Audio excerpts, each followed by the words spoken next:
We moved to a different part of our house. And so everything's in a different spot. And I couldn't see the audio levels, so I was questioning Andrew. It was set up. Just because it wasn't set up last time doesn't mean it wasn't set up this time. No, it's just the places where other things are in a different spot. Hi, Atomic Jukebox, and hi, Brambeard. Thanks for letting us know. We are playing Monster Expedition. Yeah. I had a very long work day. I joined Brambeard's stream for part of the work day. Sorry, I just realized you said it was really dark in that box, and I realized why. Ah, the lights. Hi, Changing Why the That lighting. Play? Hi, Deadpan. Hey, Legends. Yeah, Andrew, I'm always impressed when people can pick like a game ahead of the day. Like when people have their schedules up.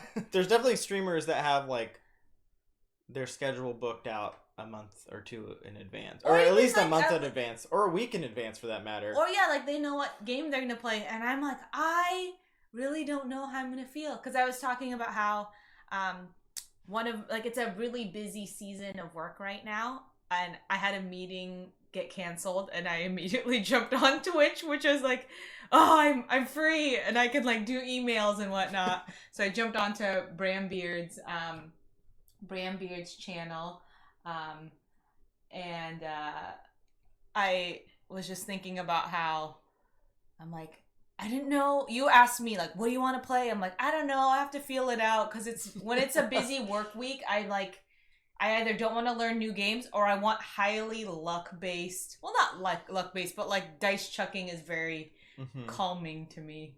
Some people like puzzle games. I don't know if people find dice games not calming, but like they're exciting, but they are like you have less control, so you kind of let go a little bit more. Unless you really want control over it, if that's relaxing. But maybe that's what you want when you have a really busy week and you're like, I want to be able to control something. But part of me is like, let the dice choose my fate. Bramby said we struggle if we didn't at least get the week plan. Anything ahead of that is a toss-up. Yeah. Yeah, we're very much day of like, what's your energy level up, Pia? And is it a new game day or a replay game day or... Yeah, hi Raven and Jar. Legends, we are playing this because of you. Yes. We were playing whatever we were playing on Thursday, and you were talking about Monster Expedition, and you were like, I'm on to the next scenario. I don't know if scenario is the right word, but like you were moving along really quickly, and like that stayed in my mind, because I was like, I want to play a pacier, faster. I don't know if it's breezy. I haven't played it yet before, but we'll see if Yeah, it's as Legend said, it's an Alexander Pfister game. And it's a dice rolling game, which I have not played. I don't know if he has any other dice rolling games. I haven't played all his games, but anyways, I like Alexander Pfister a lot, and I think I like his light games the most. Isle of Skye is one of my favorite games of all time. And so I was very excited when I heard that this was kind of a small box light game. It's pretty cheap. I think it just came out recently, so if you haven't heard of it, that's okay. If you haven't heard about it, we didn't either until Legends told us about it. Well, I don't know. I didn't know about it. We owned it at that point. Yeah, oh, okay. We already owned it at that point. But it was a good reason to convince Pia to play it. So that's the thing. I feel like we have games that I don't realize we own, because Andrew is the one buying the games and researching the games. So I'm like, someone is talking about this game. Andrew's like, we've already owned it. I've tried to have you play it. You said no to it. Or like it was a list of games. But the reason why I was interested in it is Monique and Naveen had played it on Before You Play. Before You Play. I was going to say, why that play? And so I was like, great, I can watch this video in the background while our kid, we were trying to get our kid ready for the day. Yeah, and Brambird said that they change overlays on TJ a lot, so at least needs some time to make nonsense of my work on stream. You have great overlays. I'm always really impressed by your overlays. They're always very fun. Yeah, I really like the theme. It feels like the Twitch overlay equivalent of like having themed like food with board games. Or like cuz we usually like to theme like if we have a movie, like I think we had watched um we had watched I think Aladdin when it came to Seattle, and so we got like fusion Middle Eastern like Indian food, and I feel like having your overlay reflect the game you're playing is like that type of version that is like the effort and detail. Yeah. But And Legends asked if we have any expansions for Isle in the Sky, and I do not. And actually, I don't want to get any because I feel like the game is perfect. Like, it's just the perfect weight. I don't want to add anything to it. I love how replayable it is with all the different scoring objectives that can come out each game. And I feel like if I add anything to it, it's going to mess up the balance, or I'm going to have to start, like, it's more work to set up when there's more expansions, and I always want my expansions to be all in the same box, and so I don't want to touch it because I just like the game a lot, and it's a great game to play with people, not necessarily people who don't game at all, but people who are at least gaming curious usually like it a lot. So I think it's just the right weight for what it is, and I like being able to just break out the box and play it so easily. So I don't touch the expansions. If they came out with an expansion that didn't add any complexity to it, but I have read that both expansions for Isle of Sky add a lot to the game. And you like the weight that it is. Yeah, I just like how simple it is. Oh, Griff Dog was talking about a game that Brain and Jar had recently played. Yeah. Are you familiar with that game? No, he said it ran under people's radar a lot, so it ran under mine. I'm always curious about the games that people think like, why aren't people talking about this game? Because Legend says Andrew whisper games to me, so you want to play, so maybe I can hype them for Pia. Good plan. Good plan. Casually drops it in. They got have an expansion, Arcane Comics, and more in Shoreline. Got a bunch when it first came out. Might have done a retail Kickstarter. Oh. Is that Eschaton? I went on an impulse buy and bought Kanban. And Rococo Deluxe. My problem is getting my wife to play. Rococo Deluxe is great. And I can't wait to play Kanban EV. But I feel like that statement, my problem is getting my wife to play, is like Andrew's thing that he probably had repeated or like thought to himself like early few years. I don't know what like convinced me to start playing. I mean, the stream helped, but even before then, I think playing with my cousins in the Philippines, they like really heavy games, or not really heavy games, but they have a really high endurance for games. So I think like being around that energy, like either you were eating or playing games. So like I think that kind of increased my like interest in those heavier games. But Rococo Deluxe, it was actually Brain in a Jar who had mentioned that Rococo, or maybe it was a Rococo, but it might have been Lacerda. Like there's parts of the moves feel like Rococo's not Lacerda. I know. Oh, I know. okay. That's why I stopped saying it and I said okay. Lacerda. But that the moves feel like what you're doing. So like the turns, how do you say this? The turns and the actions you're taking feel like thematic and supporting the like rules. And I really like that. We have still yet to play Kanban, but I was like, okay, I think I can try. I can do it. Give it a go. Robin can't learn a new game after work, so sometimes it takes a couple of weeks to get a new game or two. Very fair, yeah. Yeah, for sure. I mean, even this one, usually we try to do a new game for a new week on Mondays, but today was a day that I was like, Andrew, I don't even know. I was asking to play Blue Lagoon because I really like that game. Yeah. But I tried to stay on theme with a new game on Monday, even though today was a busy busy day, and I worked this weekend too. Yeah. And we had a busy weekend. It's Pia's birthday this week. Yeah. And it was my mom's birthday yesterday, so we did a whole Mother's Day birthday celebration thing. So that was a big part of yesterday. And so I was like, Yeah. I think I'm out socialed, like I've socialed out, but then I still wanted to play. Mhm. So, but again, that's how I mean by being very mood dependent. Yeah. Legends DM asked about the expansions for Isle of Skye because they don't have them yet and just want to know about it. Yeah. I think Shut Up and Sit Down talk about the expansions. I don't know if they do it in one of their reviews or if it was a podcast, but I feel like they had some good things to say about it. They really liked them, but I just love how clean the base game is for that one. So that's probably one of our most played games, don't you think? Yeah, and I think it's partly because we don't have the expansions, if that makes sense. It's not weighed down at all. It keeps it tight. Yes, Brain in a Jar, we're talking about Kanban EV. I bought my first while watching Brain in a Jar. Yes. Yeah.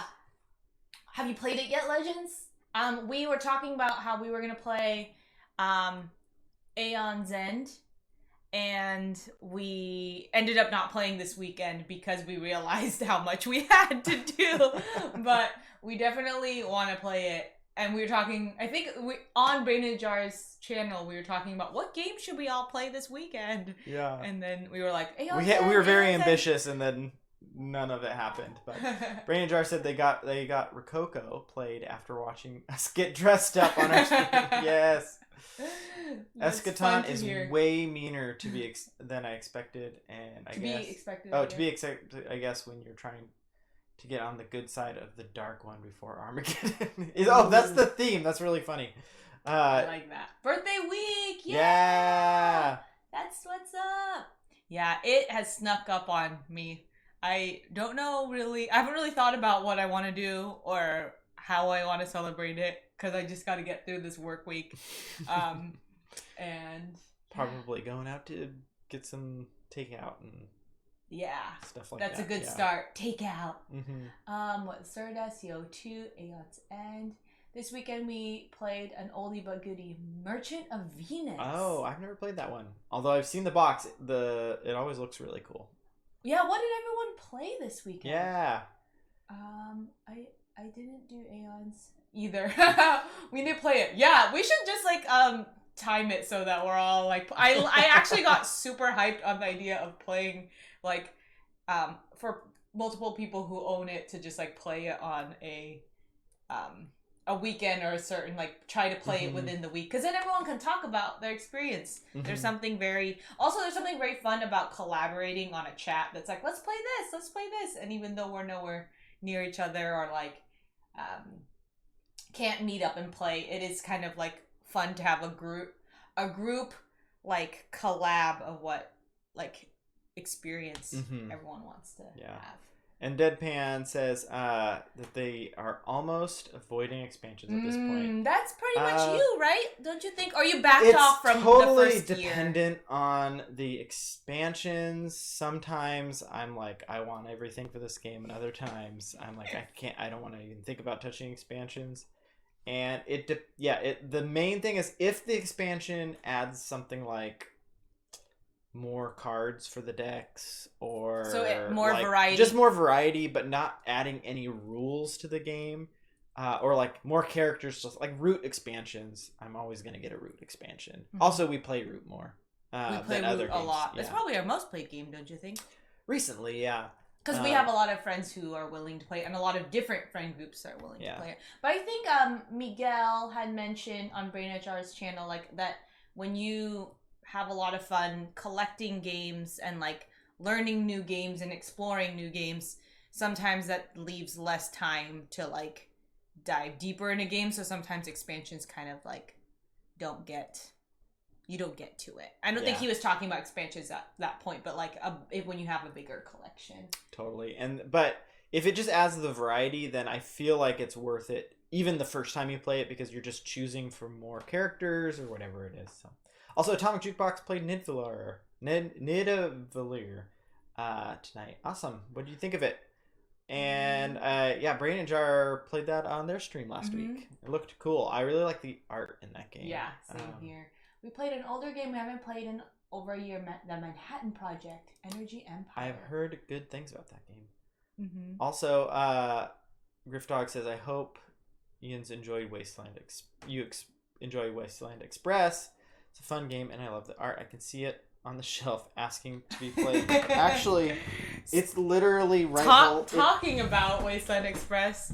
Here comes Andrew with it. I don't know why it's out here. It's just sitting here. It's also begging to be played. It's following us from room to room. Well, it's a big box, so I have a tendency, I try to make standing desks everywhere, and I make standing desks by stacking board games on top of each other, and so that's what happened with this one, but I'm excited to play it one of these days. We've set it up before, and could it be 2-player? Yeah, it would be good 2-player, I think. The issue is What'd you think of it while that play? There's stickers that you have to put on there's like roaming bad guys, and they're different factions. And they're supposed to be colored by these stickers, and we didn't get the stickers in the box, and so there's no way to mark them. So how do you get the stickers? I emailed Pandasaurus. If you're watching, Pandasaurus, you told me that you didn't have any stickers left, but that you would in 6 months, and then I never emailed you back, so it's kind of probably on me. But that was a year ago, so maybe if I email you again, you'll tell me you're out of stickers again. So we'll see. But, yeah. I like how you're talking about Pandasaurus as if they're like one entity. Yeah. like in Community when someone becomes like Subway the person. But anyway, let's see. Ooh, I think it got too far. I can't catch the... Brain Jar says, yeah, it's hard when you are playing so many games, and it's hard to deep dive into a game, let alone expansions. Whoa, Deadpan finally finished the Seafall campaign. You started back in August. We never finished. Our group, we started playing this. I started playing this. Pia wasn't part of this group, but that was in the era of I wish I could get Pia to play this game with me. Yeah, that game bounced off our group pretty hard. It was the wrong group. It was the wrong group. Well, so we had just finished season 1 of Pandemic, and so this is by the same designer, Seafall. It's also a legacy game, and so one of our friends, Tricky20, who's sometimes in the chat, he was super excited and heard all about Pandemic Legacy. We're like, this is its next game. It's going to be so great. And it's 5 players, so there's Pandemic a spot Legacy, for you. But Seafall. No, Pandemic Legacy. Oh. So he heard all the stories about us playing Pandemic Legacy and enjoyed what he heard. So he's like, I want to get on that. And so he wanted in on the next one, which was Seafall. And then we jumped into it, and Deadpan is hitting it our head. Some of the rules were rough and very... I think they were written poorly, and then also they just like weren't edited, and then so they were also really hard to understand, and so we basically had to, and Tricky20 plus a couple other players. Pandemic Legacy is a pretty light game, and because it's cooperative, you can kind of help each other out with the rules easier because it's not competitive, and so Seafall is competitive, which totally changes the tone of the whole experience, and then it was like 5 times more complex, and I think it would have been fun 2-player because there's 2 of us there that were enjoying it enough. But we like heavier games, and anyways, it just kind of bounced off that group, and you like we stopped after I think 4 sessions or so. And I think you, like most people, want the group to be having fun, and so even though 2 of you were enjoying it because you like heavier games, you could see that the others were not enjoying it as much, and the other ones kind of are there more to like socialize and hang out and like do something together. So could you play it again? Who bought it? Is it yours? It was mine. I don't know, it probably got thrown away by this point. It's just been at Derek's for. It's a legacy game though. So it's thrown away. It's unplayable now. Oh, unplayable. Anyways, yeah, that's a bummer because you said something, Deadpan. The discoveries were great. That is like the not term, but if there's a category of games that Andrew loves, it's like discovery and exploration. Mm-hmm. Like that's usually like you're 100% in to something that's like that. So I feel sad for you. That's okay. Maybe someday, Andrew, you'll find a group of friends who, they're in the mood for it. They're ready for it. I'd have to rebuy it at this point. I'm okay. The Monkey King hopes that that's for you. No, there's better legacy games I can play. We have many other legacy games at this point, so those need to be played first. LLMK. Yes. We have the King's Dilemma. We have Clank Legacy. Those are two that are just itching to get played. We never finished Charterstone. And My City. That's 4 legacy games. Why do we have so many legacy games? I don't know. Nobody has time for that many games. Who am I kidding? Andrew we have our, what is it? Pandemic Legacy Season 3. Oh my gosh. What is it? The greatest game? Someone mentioned this. The greatest game is finding the people to play your games. Not necessarily finding a game that is like the perfect fit for you. Yes, you gotta, the price just kept plummeting because they way overprinted that game because like Pandemic Legacy Season 1 was like the hit game of the year. I mean, probably years. It's still a hit game.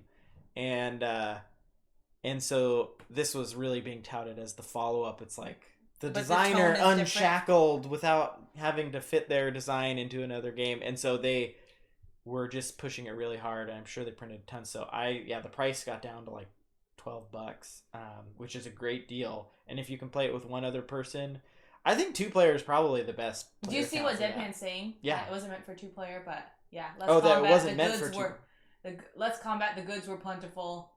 So it's more about the story. I think it would be more enjoyable 2-player. At least maybe that's just me saying when we kind of didn't have the right group for it, but that stuff matters, man. It does. I got both Gloomhavens and haven't played it. I may be selling them, but they're so heavy that shipping would be super high. Yeah, I'm like, okay, one day they will be played. Yeah. One day they will be played. That's why I didn't get the second one, even though it looked like I would probably enjoy it more. But yeah, Gloomhaven is currently also, it's one of the boxes that Andrew, I don't know if part of it is like you just putting out, like using the boxes as standing desks, and it's like some of the best artwork boxes that you have out. But it was also part of a stack Andrew was trying to use to bring his like laptop up or something like that. I don't know. It was out of the closet and it just doesn't fit in our closet. That might be it. But I mean, I'm very curious about Gloomhaven now that I've talked to more people about it. Man, the games that either have got away or who are they're tempting us by being in our home but not played. I love Jaws of Light, especially for foreteller voiceovers. Oh. There's voiceovers for it? Is that an app or something online? That sounds cool. The light story elements of Gloomhaven were very fun. I think we played 5 episodes of it. Hopefully we'll get that back to the table. It was like we would get it out and we would do a whole day of it instead of a session like regular sessions, and then we didn't keep that up. So. The pandemic happened. Yeah. My friend and I was playing Jaws of the Lion, ended up leaving Korea. Oh no. With only 2 scenarios. Oh no. Legends. I love Gloomhaven. Aimed at P and Andrew didn't whisper it to me. I play Gloomhaven probably 30 times. 30 times, yeah. Shoot. Yeah, and Brainjar, love Gloomhaven. Horrible at making progress in the campaign. I think you love Gloomhaven, and I love it. 2 players. Ooh. Yeah, I don't know. Because you started Gloomhaven with 2 other friends. But these are the 2 friends that Andrew plays Twilight Imperium with. He plays this, like, a lot of the heavy negotiation games with. So then I feel like if there's an opportunity, you end up picking something else, and I don't know, can I jump into Gloomhaven even though... Yeah, you can jump in. Interesting. Mm-hmm. Or did you play it? I have to finish building my insert, which has been an ongoing project Oh for my over gosh. a year. This insert, the story of this insert, I get so frustrated at this insert. It just floats around the house. Oh, I should just start The thing thinking... is, like, if I build it, I have to commit to having super glue all over my hands for the next 3 days, and I just don't like that feeling. No, so Andrew's built this insert, and then he, like, messed it up. And then... Right? I never messed no, it up. because you were like, I can't see the words in, like, or maybe it's not messed up, it's just how it's designed. Yeah, it's designed. It's correctly built. I don't remember that. Oh, okay. Well, Well, I probably messed up one piece for a second, but... Oh, okay. I just heard a lot of like, not stress, but a lot of like, as you were building it, and then you didn't finish. You didn't finish, so it sits on a windowsill, and then it gets knocked over by our cat, and so it gets like... Yeah, undone. I gotta re-glue it. So it's just constantly like teetering between like, I don't know if it's like 75% finished or not. I'd say it's like 45% finished. What? I thought it was further along. I mean, if it was 75, I would just finish it. But it's like there's a lot of more work to do. But I feel like it keeps getting pushed off the window, like the shelf, or not the shelf. Brandon and Jar did their own organization that they got from Reddit with tackle boxes. That sounds cool. Oh. That makes a lot of sense. Full of Space sells some inserts. Ooh, $20 inserts. That's a great deal. That's a lot cheaper than they were when I got it. Foreteller is an app. They are professional voice actors doing story bits. Ooh, I like that. And I also did it for Gloomhaven and are releasing voiceover for Frosthaven. Oh my goodness. Very cool. Yeah, we'll definitely have to use that for when we get it back to the table. When my insert's finished. There's more pressure to get the insert finished because I also got Praga Kaput Regni, which requires glue to build part of the pieces for the game. Its own little insert thing, and so I now have two things I have to glue, which I didn't know when I got the game. I wonder if there's a... Rachel, we're unboxing Praga right now. Hi, Mr. Wiggle Cheeks. We're talking about an insert for a big game, Gloomhaven, that Andrew has built and has not finished, and it just moves around. It roams around in our house. And I think the reason why I get really bothered by it is it's a really dark wood color, and so I just love light, and so I feel like when it sits on the window, it like blocks light. I know that that's being really dramatic, but I'm like, oh, it's just this like dark space. No, it's not. It's like this big. Anyways, I have Go 7 gaming inserts for all Gloomhaven games. What's the inserts that you have, Andrew? Dataless. I really like the dataless inserts. How do you know? You haven't used them yet, or it's I had them for a number of games. Oh, okay. Yeah.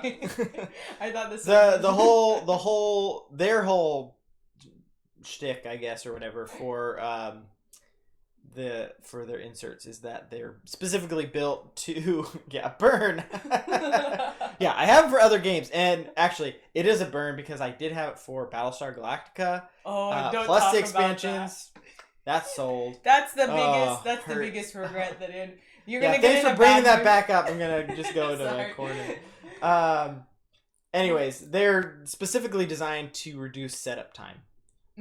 Whereas some inserts are designed to be maybe like use the space efficiently. There's like different kind of approaches for inserts, and some of them are just like inserts just to have a place to put everything. But dataless is specifically so that you can set up quicker.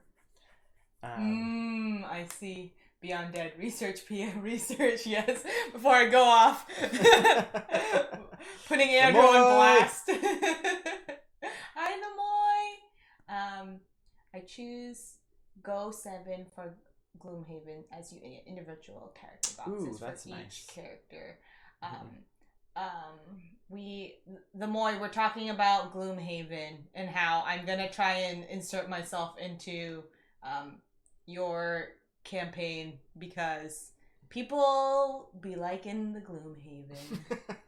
Hi, Grizzly Diz. We have been talking about Gloomhaven inserts that don't get finished being built. We talked about Seafall a little bit. What else? What else did we do this weekend? A lot of people played some fun games this weekend. Yeah. We didn't play any games. We didn't play nothing. What did we do? But we did we went on birthday some celebrations. We did go on a walk. Let's see. I found like a TikTok channel, or not channel, I don't know how to explain it, but like a group of people who do TikToks that do it in like the dialect or the language in the Philippines that my family speaks. So it's really interesting to hear because usually most media is in Tagalog if it is in Filipino at all.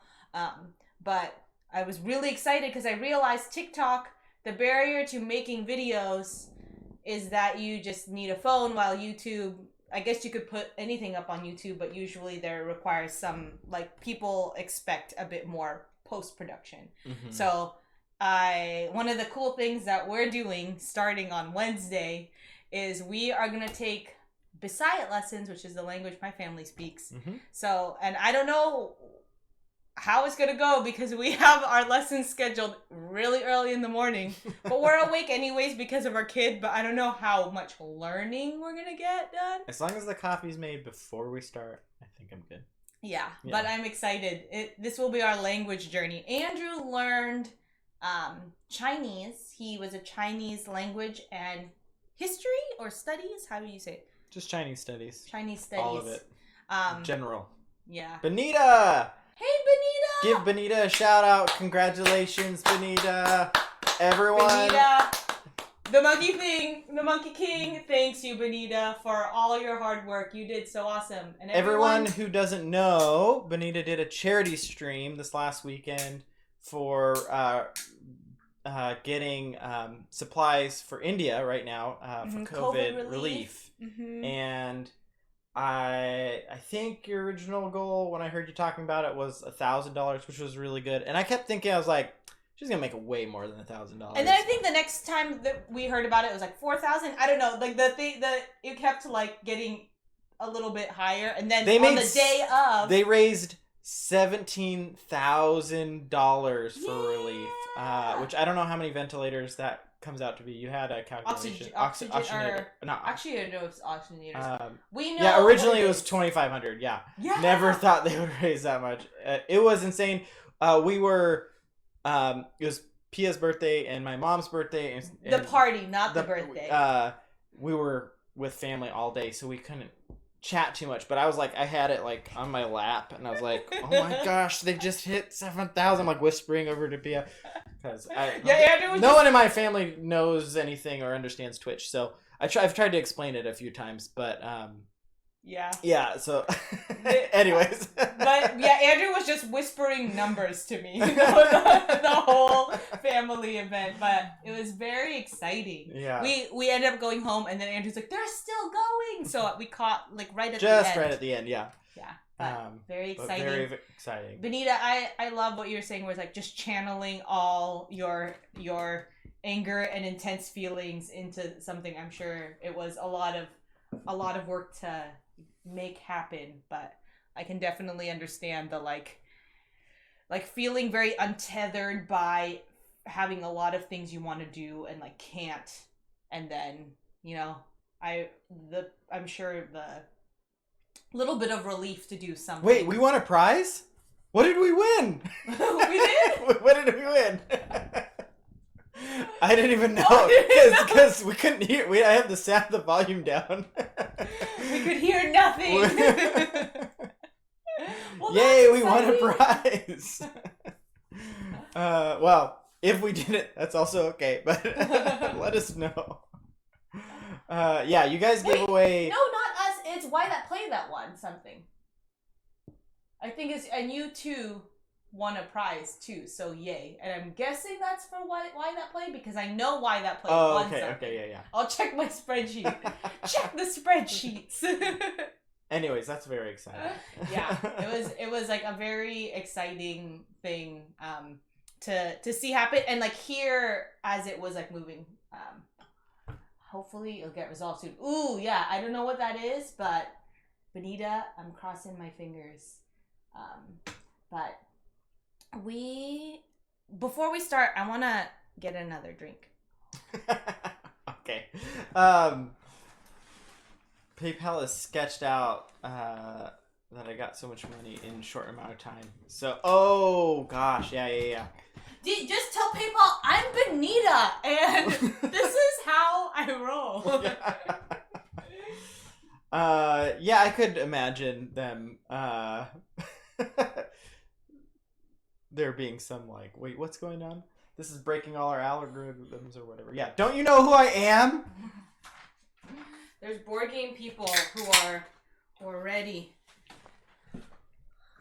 Oh wait, I need to finish mine. But what else did we do this weekend? Let's see. What did we do on Saturday? We went for a nice walk. We didn't do a lot, I don't think. Oh, you know what? We didn't do a lot because I was working. That's why. I was like, I feel like I lost part of a... You're right. Yeah, I work in a school district as a therapist, so then near the end of the school year it gets super busy. So that's why I blocked it out of my memory. I was just working. But... And she asked what we were drinking. Is Underwood. It is a rosé, canned rosé. I told Andrew to get me something fun and new for my birthday week, so he got me. And I like the bottle, so Andrew's on the right track. Oh, it has like a hot pink. Speaking of, this has a hot pink, but can you show them the thing that came in the mail? Oh, yes. Andrew got this. This is going to go out right behind us. But if you can actually, let's switch to table view here. Table view. This is one of Board Game Geek's art collaborations that they do. There you go. There we go. So this is the artist from Root, Kyle Farron, and he did a poster for Dominion, which Dominion was like the first game that really kind of broke us into the hobby, and so we thought it would be. We actually don't even own it anymore, but it was the perfect combination of both our favorite board game artist and the game that like really introduced us to the hobby. So we thought it'd be fun. It's gonna go right behind us, like right here somewhere. Once we get a frame for it. It's a little bit of an odd size, actually. They didn't quite go with the standard size, so. But yeah, Cards and Dice. Dominion was a game that I think it was the first. What's that mechanism? Oh, deck building. Yeah. First deck builder we played, and we introduced it to a bunch of people who are like various levels of like into board games, and everyone always like really enjoyed it. I think now we've like moved on to liking like. I don't think I'll ever turn down a game of Dominion. No. A lot of people own Dominion, so that's why I don't feel like I need to have it myself. And then there's a point where there's some people who get really good at it, and then you just get stomped. But but I think it was hard because there was a lot of really good collaborations. But we picked this one just because it's such a big this game was such a big gateway welcoming game to us when we were like, what games can be this way? So I really liked it. It's really colorful. It kind of reminds me of the drink that I was just drinking, but it's got like some really fun warm oranges and blues. This one has some warm pinks and blues. So oh yes, Benita, no worries. Yeah, I was like, we won Blank Slate, so I don't know. I actually was thinking that was the game that you were talking about. And also, Benita, we played on Friday. You all played that connection game, Match 5. And I've never played along with Twitch. I just like watching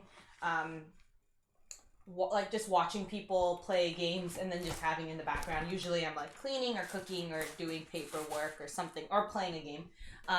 But that was the first time I've actually joined in, and it was really fun. I really liked it. Andrew was playing video games right next to me, and so you would call out the different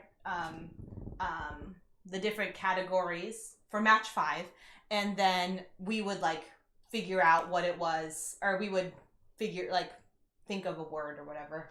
But afterwards, then I played Splendor at Silver Metal Taverns. It was just like a funny thing because I'm like, I usually never play the like play along games, but I was able to play.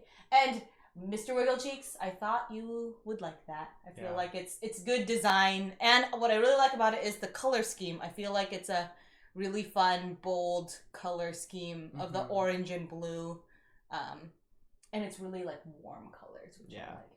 And Legend says, sorry, Benita, I purged Dominion at the beginning of the year, but my friend has everything Dominion. I feel like that's the thing. That's the thing. There are people that go real deep into Dominion in terms of getting all the expansions and stuff.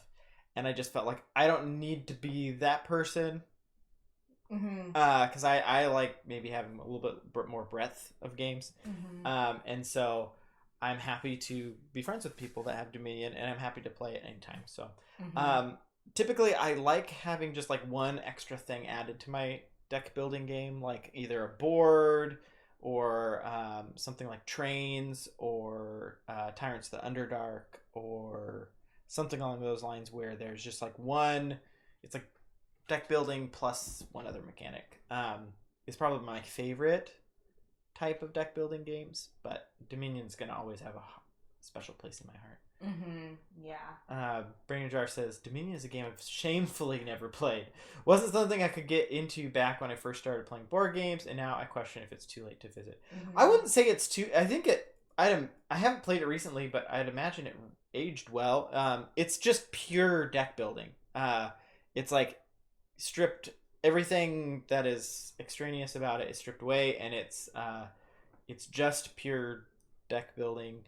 And I think that's kind of the fun and the what kind of keeps it being good, because it's just not like, I enjoy having one thing layered on top of it, but I think a lot of people would say that maybe that whenever they layer something on top of it, it makes it too confused or complicates it too much, more than it needs to be. And especially if it's like a game that could be like a welcoming game that brings people in.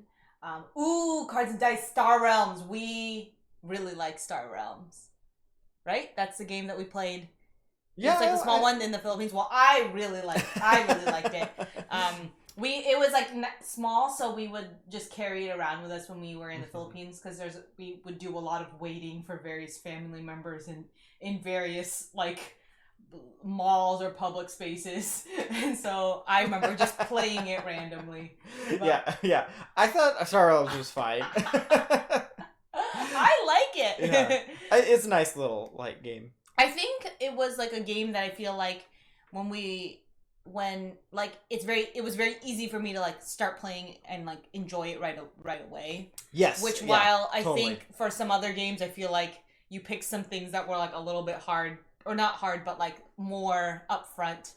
Star Realms is a great travel game. Yeah, love it. Especially with 2 people. And you know what? I think the games that we play while traveling, I like always have really good memories of, because like I'm in a good mood. We're usually eating a lot of fresh fruit. But the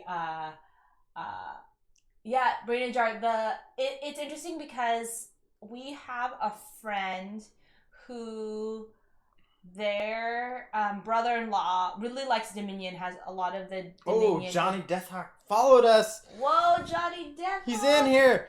All right, so Johnny, welcome to the stream. I know Brandon Jar's been here before, but welcome to the stream. And we do analog alerts here, and this is Dr. Alan Grant, framed Jurassic Park. He comes out and he says, "Thank you, Johnny Deathhawk. Thanks for the follow. I was just, I usually dig up dead bones of dinosaurs, but today I was digging up live monsters. And not just digging up, but capturing them, because live things are pretty cool too. So I want to study something that are live. Anyways, that's what I've been doing today. Took a break just to say thank you for the follow. What happens now? I'm scared. That's it. Dr. Alan Grant comes out and says hi. And thanks you for the follow. I don't know what Jassar is saying that they can teach you Benita, but you should definitely take him up on it because we learned what game was it? In the Year of the Dragon last week from Jassar and played with Invader Cell and it was so fun. And we played it immediately afterwards. Guards and Dice says you have to dance the Macarena now. Yes, that's from the comfort of your own home, but everyone is required to follow up that dance or what is it? Follow up the Macarena. Now I'm curious to what buried the monsters in the first place. Yeah, and why. What buried them?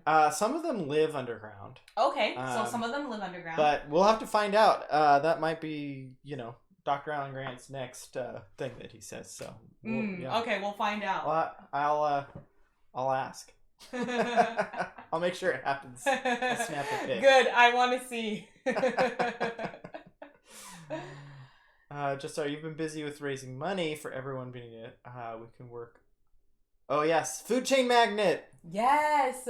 We got to do it. Mm-hmm. I want to play that game. I'm not sure how well I'll do, but you know what? A lot of the games I like, I'm not necessarily good at. So why are you looking at me like that? Like it's a funny thing to say. What is the game that we played with the intrigue or the boats in Venice? Venice. I really like that game. I'm not good at playing. You weren't bad at it. We were like 2 points off from each other. She just lost twice. I've lost twice in a row, back to back, day after day, which happened with in the Year of the Dragon. I don't know what makes me like certain games, even though I don't do well in them. But... Justar said, yeah, they really want to play Venice, and Florence is on Kickstarter. Want to back? Yes. Venice, so there's Ragusa, then Venice, and then Florence is the third one. So I feel like we have to get it at this point because we have the first two. Oh. Also, it looks good. Andrew, that's the collector in him. We recently played both. That was my birthday wish, was to play both Ragusa and Venice, because Ragusa had sat on our shelf since it came out and hadn't been played, and then Venice was starting to get that way. I was like, these gotta get played. I want to play them together, like back to back. So they both were enjoyable. They were almost opposites in some ways, where Ragusa felt great at 2 players, and then I've read that 3 is probably as most you want to play with, because once you get to 4 or 5, it feels bad to go last, and there's no way to not go last. So, which, I mean, I don't know if that would bother me or not. I'm not afraid of playing it with more than 3, but 2, it was really fun. And what are you talking about right now? Ragusa. Oh, yeah. Got it. And then Venice, we played 2 twice, and it was fun, but they have like an AI third player, and I would love to just play with more players so that we don't have to manage the AI player. Yeah. I just don't like managing those. I'm like, I have enough to think about with my turn. I don't want to have to manage this AI thing going on. So no, I've never really played a game that had like another. I think I generally don't suggest those for 2-player games. Oh, got it. Yeah. Got it. If the second I read there's like a AI third player, I'm like, okay, I'll play this just with more people. You just save it. Yeah. I just save it. Yeah. Yeah. Our friends are more and more getting vaccinated, and so there is more access to more players. And Andrew and I just love the table talk with other people, so I feel like you just gotta save it. And John Deathhawk says they can't believe they haven't played Food Chain Magnet yet. Yeah. They spent $100 on poker chips to make the replacements for the paper money. That's a great upgrade. Ooh. Paper money. I poker chips are just so great. Yeah, So that totally. is interesting. I feel like I totally can imagine y'all playing that game. Mm-hmm. Is it good at 2? I haven't heard whether or not it's Yeah. good. It seems like it would be better with higher player counts just because of the interactivity, but I would imagine it's probably good at 2 as well. Jessar, do you? Oh, I was literally gonna ask you, Jessar, how you like Food Chain Magnet at 2, because that was. Oh, Jessar says that's why they do paper monies, because most people will use poker chips anyways. We have poker chips, so that's a great upgrade. We'll just do when we do it. Why did you buy those poker chips too? Was it for work? It was just for that. I mean, not for that game, but just sometimes games have bad money, so I got them. It was years ago. Slivers! I may have purchased a 3D printer a couple years ago to just print board game inserts and to tinker with. Yeah, there is a really cool spot in our city where you can like how do you explain it? You can get like a membership to access like a bunch of 3D printers and like a bunch of tools. Sorry, yeah, we should switch back. Let's be honest, we're here to talk. We're here to play a game. What are you talking about? And also talk. But yeah, so you just get access to a bunch of like tools that you might not necessarily like want to buy. And it's great too because they're super practical things. Like I think you can borrow like lawnmowers and stuff, but there are lawnmowers? Yeah, you can borrow lawnmowers. They're like connected. They're not like the same, but they're like their website is all together. Interesting. Because it's like it's part of I'm gonna have to look at this. It's like a maker studio. Yeah, but they're connected with another organization that they're like, we want to give people access to stuff. Lawnmowers. Yeah, they have like practical stuff too. Okay. Yeah. Well, they're not like together, but they have like they're not together. They're just together. They're they're together. Wink. No, but like they use like the. I don't know how to explain like their advertising where they're like partnered, you know? Oh, okay.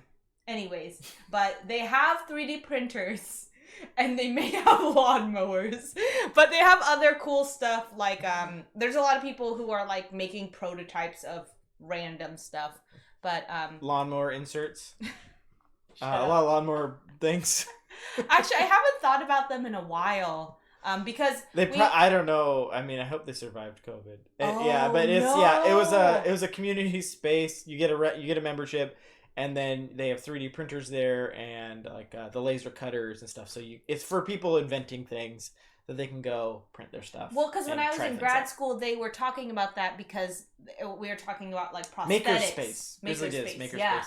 Yeah. Like, it's not the brand, but the type of area it is. Called lending libraries, yes. Yeah. Okay, now I'm gonna double check to see how those organizations pair. Anyways, so it's both a makerspace and a lending library. Apparently, I didn't know about the lending library. That's got to be new. But I got a tour of it a while back, and there was no lawnmowers there. I just remember really thinking about how I'm like, ooh, this is a good place to get a lawnmower if I don't want. We don't even have a yard. We don't. We enjoy the wonderful 1,000 square feet of an apartment. Okay, wait, I missed what people were saying. Johnny Deathhawk said that Food Chain Magnet is the only game that he can consistently beat Brain in a Jar with. Oh. And then I think Brain in a Jar is defending herself here. He only beats me in Food Chain Magnet because Splatter games are slightly broken.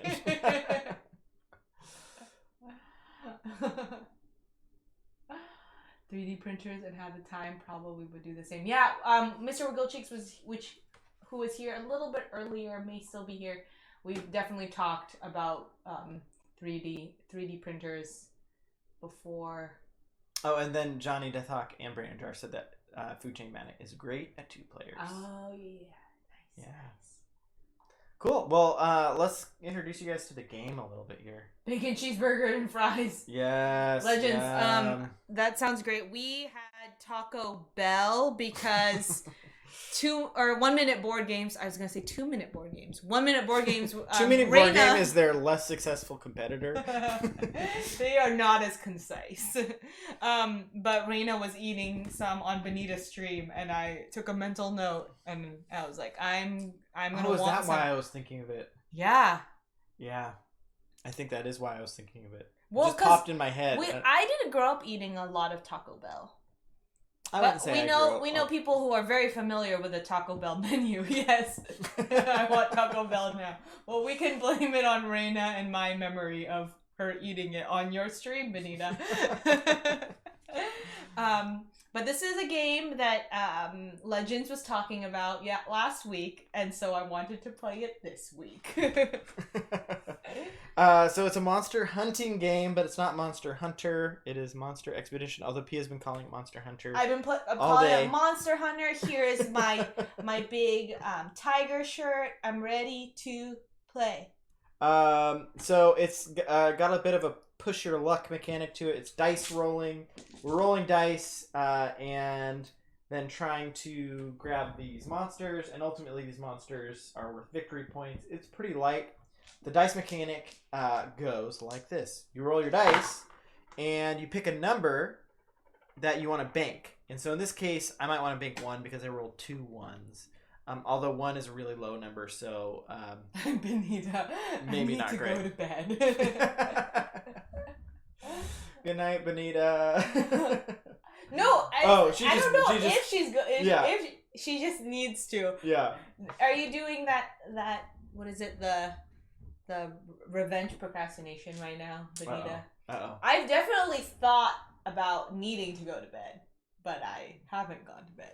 We've been watching a lot of Schitt's Creek. We just got into it. Lots of people were telling us about it, and then finally one of our friends said, push through the first season because it gets better, and we did that. We kind of like goofed off and like we're cleaning and whatnot and just like watched the first season, and now we're really enjoying it. Yeah. Anyways. It's been fun. So you pick a number out of the ones you rolled to bank, and so maybe I would bank the ones, and then you roll again, and you pick another number to bank. The thing is, you can't pick a number that's already been banked. So if I had rolled a 1 with this one, then I would have lost a dice out of my pool, and then I can go until I want to stop. So that is the dice mechanic. And then once you've got all your pool set up that you're going to use, you use those the total of those numbers to get one of the monsters that are in the top. You also beforehand have to decide which of your 3 monster hunting camps you're going to work out of. So either in the forest, the water, or the sky. And you can only grab monsters from that camp. So this is a forest creature because it's got this little symbol there, which might be a little too small for you guys to see.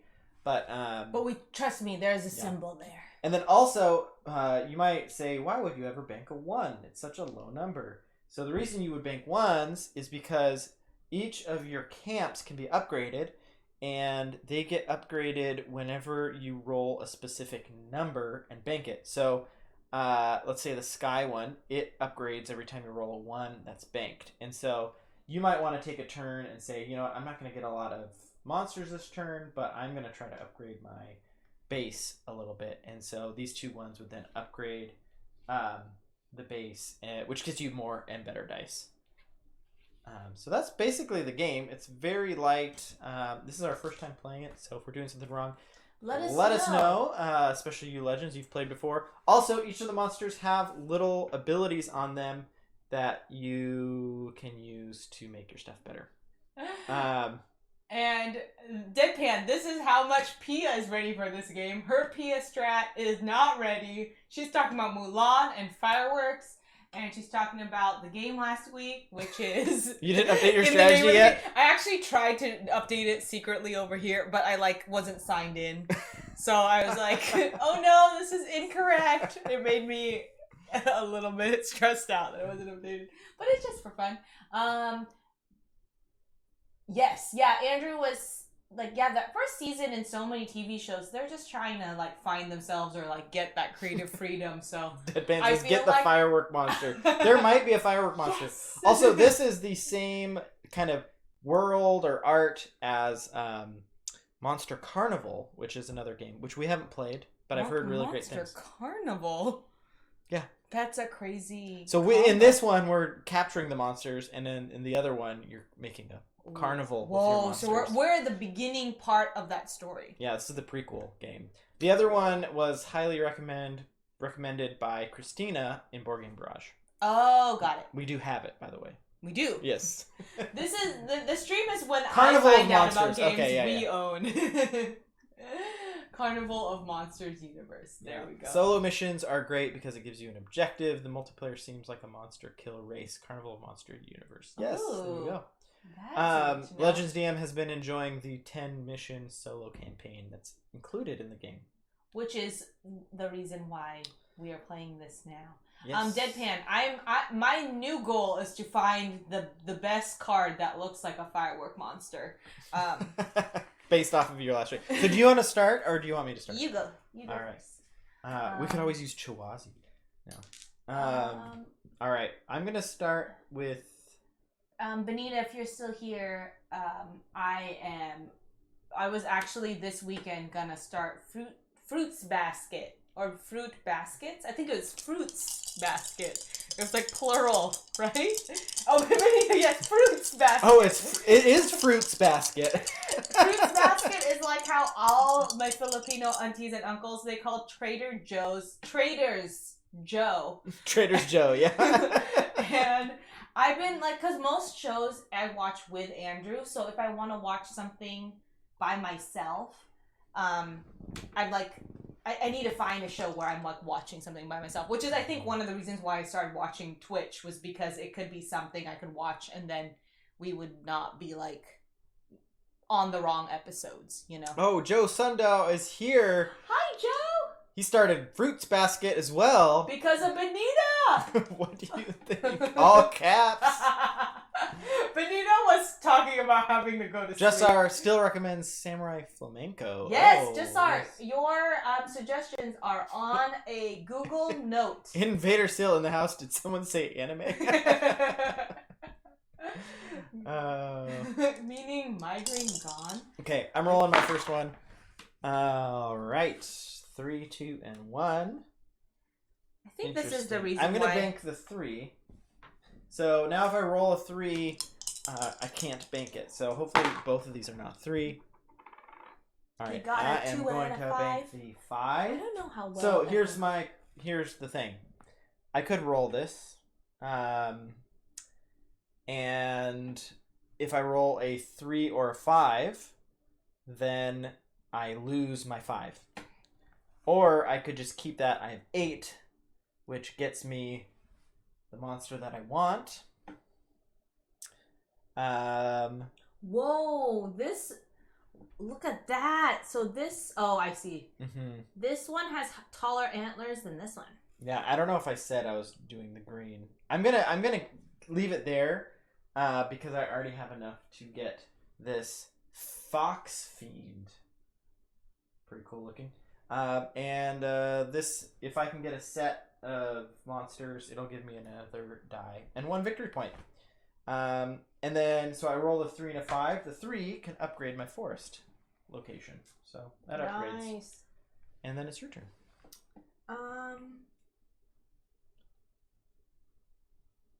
What's this symbol? That is any of the, you can use any camp. I was like, that's interesting. Let's see. I'm gonna go for water. So it's gonna be blue, 2 blacks. That's how we were bumping the camera there. Whichever color you choose is the camp. Mm-hmm. Did you explain cages? Andrew did not explain cages. I did not explain cages. So there's also cages, and they're up here. They're always, you can always get them for 10 hunting points or hunting power. And they go face down in your area like so. And they are going to be worth less points, and you don't get the power of the monster. So, for example, this monster here has 2 points on it. The 6, and you can't really see the lower number. The lower number is 3, so it's about half as much. So if I got this by random chance from a cage, it would be only worth 3 points at the end of the game. So. Grizzly Diz, the little known verbiage. Attorneys General cul-de-sac, which those are actually true. I did learn that, and I was like, that's nuts. Trader's Joe. And Trader's Joe. I think it's so funny because I think they're just like the way they say it too is like, oh, Pia, did you get that snack from the Trader's Joe?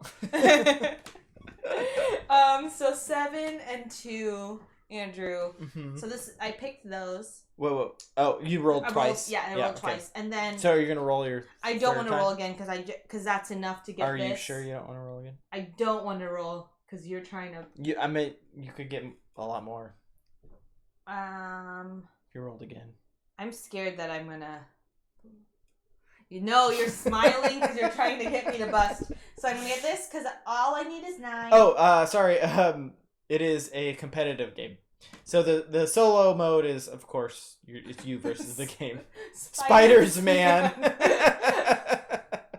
I love it because I just am imagining Spiders Man is really good. My uncles and my aunts, specifically my aunts, saying it. I think it's also the part of it is like it's not funny to me just because of their accent. It's funny to me because they're usually talking about something that they don't shop at Trader Joe's. It's usually Trader Joe's doesn't have a lot of food that they want to buy. My aunts and my mom and my uncles and stuff. So when they talk about it, they're like, "Where is this snack? Is it like from Trader Joe?" She's like, are those almonds raw or roasted from Trader Joe? And I just I don't know why, but I just think it's so funny. I could see them being like, is this Miles Morales, the new Spider's Man? Hold on. So I got this. Mm-hmm. And then I get to upgrade it. Right? And if it's a 2, you. Yeah, I got it. 2. Okay, got it. That was my main thing. Nice. All right, here we go. I'm using the sky location, the sky camp. Yeah, legends. Also, these camps these card spots do not refill until someone buys a cage, and so you can activate the place refilling. Oh my gosh. Okay, look. Sorry. This bird, the glare is this bird has fire coming out of its mouth. That's is very similar to fireworks. You're right. I need it. This is right. I'm banking the fireworks 7 monster. I'm banking the 7. Oh. So if I bank the 2, I can upgrade. Deadpan. I'm gonna try to get this fireworks monster. Okay, I'm banking the 2. But that only puts me at 9, so I still need more. So here we go. As long as I don't roll a 7 or a 2. Hey, it's a 6. Banking the 6. Look at that. Pushed all the way to the end. So that gives me 13, 15. So I could get the 12. I don't know. Yes, the Charizard. I love it. We were talking about this earlier, but what type of games do people like to play, when they want to either relax or after a work day? I was mentioning earlier that I actually like less control, which is why I asked for a dice chucking game. But I do know people who probably would get stressed out by a game that they can't control as much. Legends DM. I blame Pia. I'm setting up Monster Expedition. I read that already. Oh, sorry. It's okay. I was in the middle of my turn. Yeah, no, this is the problem. We the other person reads the chat and then repeats. I want to try this. I'm not a big solo gamer, but I want to try it. The game is small enough, simple enough, easy enough to set up that I think solo might be fun. So yeah, you should totally solo this game because Brambeard, he plays point and click games or just other games. He was playing a point and click game that particular time, but when our kids sleeping, that might be a good chance to play a game. To stream it. Yeah. Well, you don't have to stream it, but I was just thinking, I feel like you are in a good mood when you play games, so it would be a good thing to fit in. Legends DM said when you reach Expedition 10, it is awesome. Legends. Yeah, there's that and then Calico are two games that I probably should do the solo for because I've heard such great things. Oh no, the fireworks monster is really hard to acquire. Yes. Deadpan, Yeah. I'm gonna try my best, but we'll see. Not if I get him first. Whoa, back off. There'd be no reason to. Okay, let's see. I'm gonna go with the 2 blacks. Also, just they like to be able to mitigate their luck. So Marco Polo, Rajas the Ganges, and Stone Age. Ooh, I love Stone Age. I have not had a chance to play the other two. You can bank if you bank 3, you get all those 3s, both of them. Oh, huh. Yeah. So then it would be. You're at 12. 12. And you're in the Forest Kingdom. Oh, so I could get this one. Okay, and then but I can't upgrade my spot because I didn't get 2. You could upgrade your if you have a place that has a 3. Oh, like this? It can be used for anything? No, it's the center number. Oh. Yeah. Oh, perfect. Oh, it was just 2 and 2 were the same, so got it. And then I think you get to upgrade that twice because you got 2 3s. Really? Nice. Okay, this feels good. Actually, let us know if we're doing it right or wrong. Andrew said I could upgrade it twice because I had 2 green, or I had 2 threes, and this is 3. So I will undo it if that's not allowed. But... All right, I'm going for the Water Kingdom. Grizzly did. After a day of work, I will literally play anything with any willing participant. You would do the same. Yeah. It's something I noticed that if Andrew hasn't been able to play any like board games, especially like a certain, actually, it's not even a heavy board game, it's any game. I feel like he doesn't get that like puzzly, not even puzzly, but like board game energy, kind of that like cognitive, like Here we go. Practice. Okay, so that gives me 10. But anyways, I need one more to get this. So I'm gonna get a cage. So only I can see this. I can see. Okay, I got some points. It's a secret. I'm gonna put my cage over here, and then this all refills, and then because he got a cage. Yep. Nice. But anyways, and then I put my symbol on each of these. So on each of them, whoa! It's as if I found them. But anyways, Andrew, I feel like if he doesn't get a chance to play games for very long, I feel like he's like not itching to play, but like I feel like your brain wants that little bit of demand. So we have a group of friends and their significant others are always like, it's good that they have each other because they have a really high endurance for games and it like gets that energy out. Benita asked what I like about Ragusa. Yeah, well, Ragusa, it's a really nice weight of a game. I really liked it. Yeah. It plays really smoothly and it's pretty straightforward. And the turns are quick. So for anyone who doesn't know about Ragusa, it's a worker placement game, but it's on a hex grid, and each worker spot is in between 3 hexes. And so whenever you put your worker, they're little houses actually, when you put your house between those hexes, you do all 3 of those actions. And then everyone who's there also does, whoever was there first also does the actions along with you. And so it's just like a thing where there's just like actions are popping off all the time, and they're pretty simple. It's like get resources, convert resources, sell resources. It's all like the actions themselves are pretty straightforward. There's another cool part of the game where you're building this wall, and it's a little bit of an area control, and you can kind of be a bit mean with it and competitive. And he was mean, just so you know. That's how I won the game. Bye, that played. Oh, thanks for joining us. Yeah. So, anyways, that's Ragusa. Ragusas. It was really fun. 2 players, especially with the wall thing. The 2-player part was pretty fun because it was kind of a tug of war. And there's 2 spots that you have to go to really kind of extend your wall, and you can kind of block each other with it. So, anyways, it was really enjoyed it. I really enjoyed it. Yeah. Jessar says it scales well with player levels too. Player count. Ooh. Great. Yeah, I had read somewhere online that 5 it feels bad if you are going 5th in the round. But we don't have the designer. We don't have 3 other friends to play. No, we do. We just haven't yet. We haven't. But yeah, I will never play your game at 5. Never ever. Whoa, there's a story there, Benita. and I don't want to have to make you to type that out. But next time we're in your stream, you gotta tell us a story as to why you'll never play your game at 5. Have you played a Euro game at 5?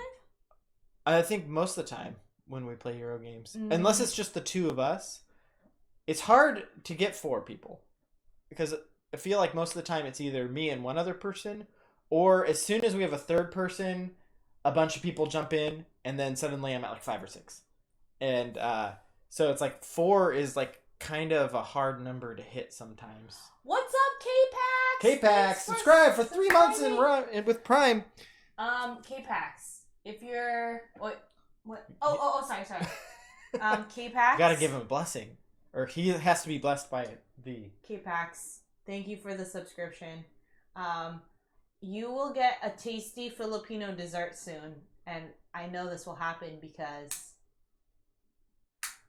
I know Pia and Andrew, and I know what ingredients they have in their fridge.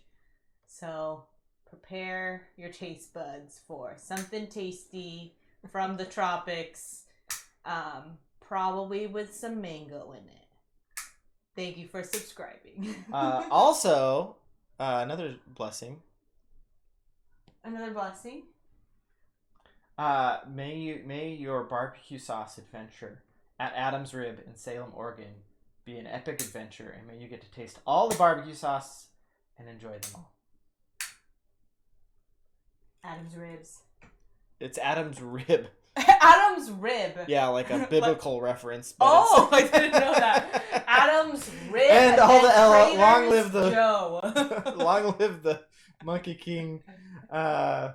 Anyways, K-Pax messaged me. He's heading through my college town of Salem, Oregon, and I gave him the spot to get the good meats and the burgers. It's next to a train. It's next to a train track.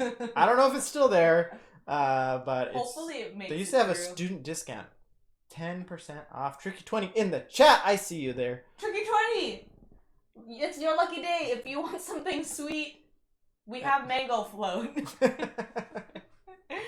Also, Benita says, Between Two Cities. Yeah, that one's a good one with high player count. But it's not quite the Euro game I had in mind when I say that. Ooh, like what type of game, Benita? Sorry, no. We told her that she didn't have to explain it all.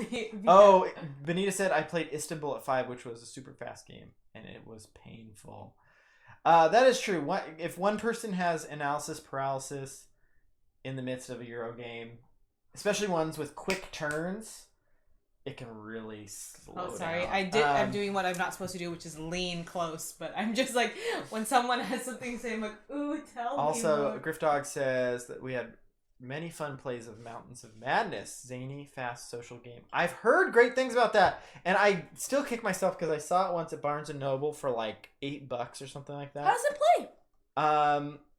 You get condition cards, but it's like a party game type thing where it's like you have to keep your hand on your head, and like your condition cards, I think, like stack up on each other. It looks like a Fantasy Flight, like Cthulhu game that's gonna be really intense, but apparently it's very light. I had never heard of it, and so when I saw it for $8, I was like, this can't be good. But then I looked it up later. I was like, actually, that sounds really fun, and then I kicked myself.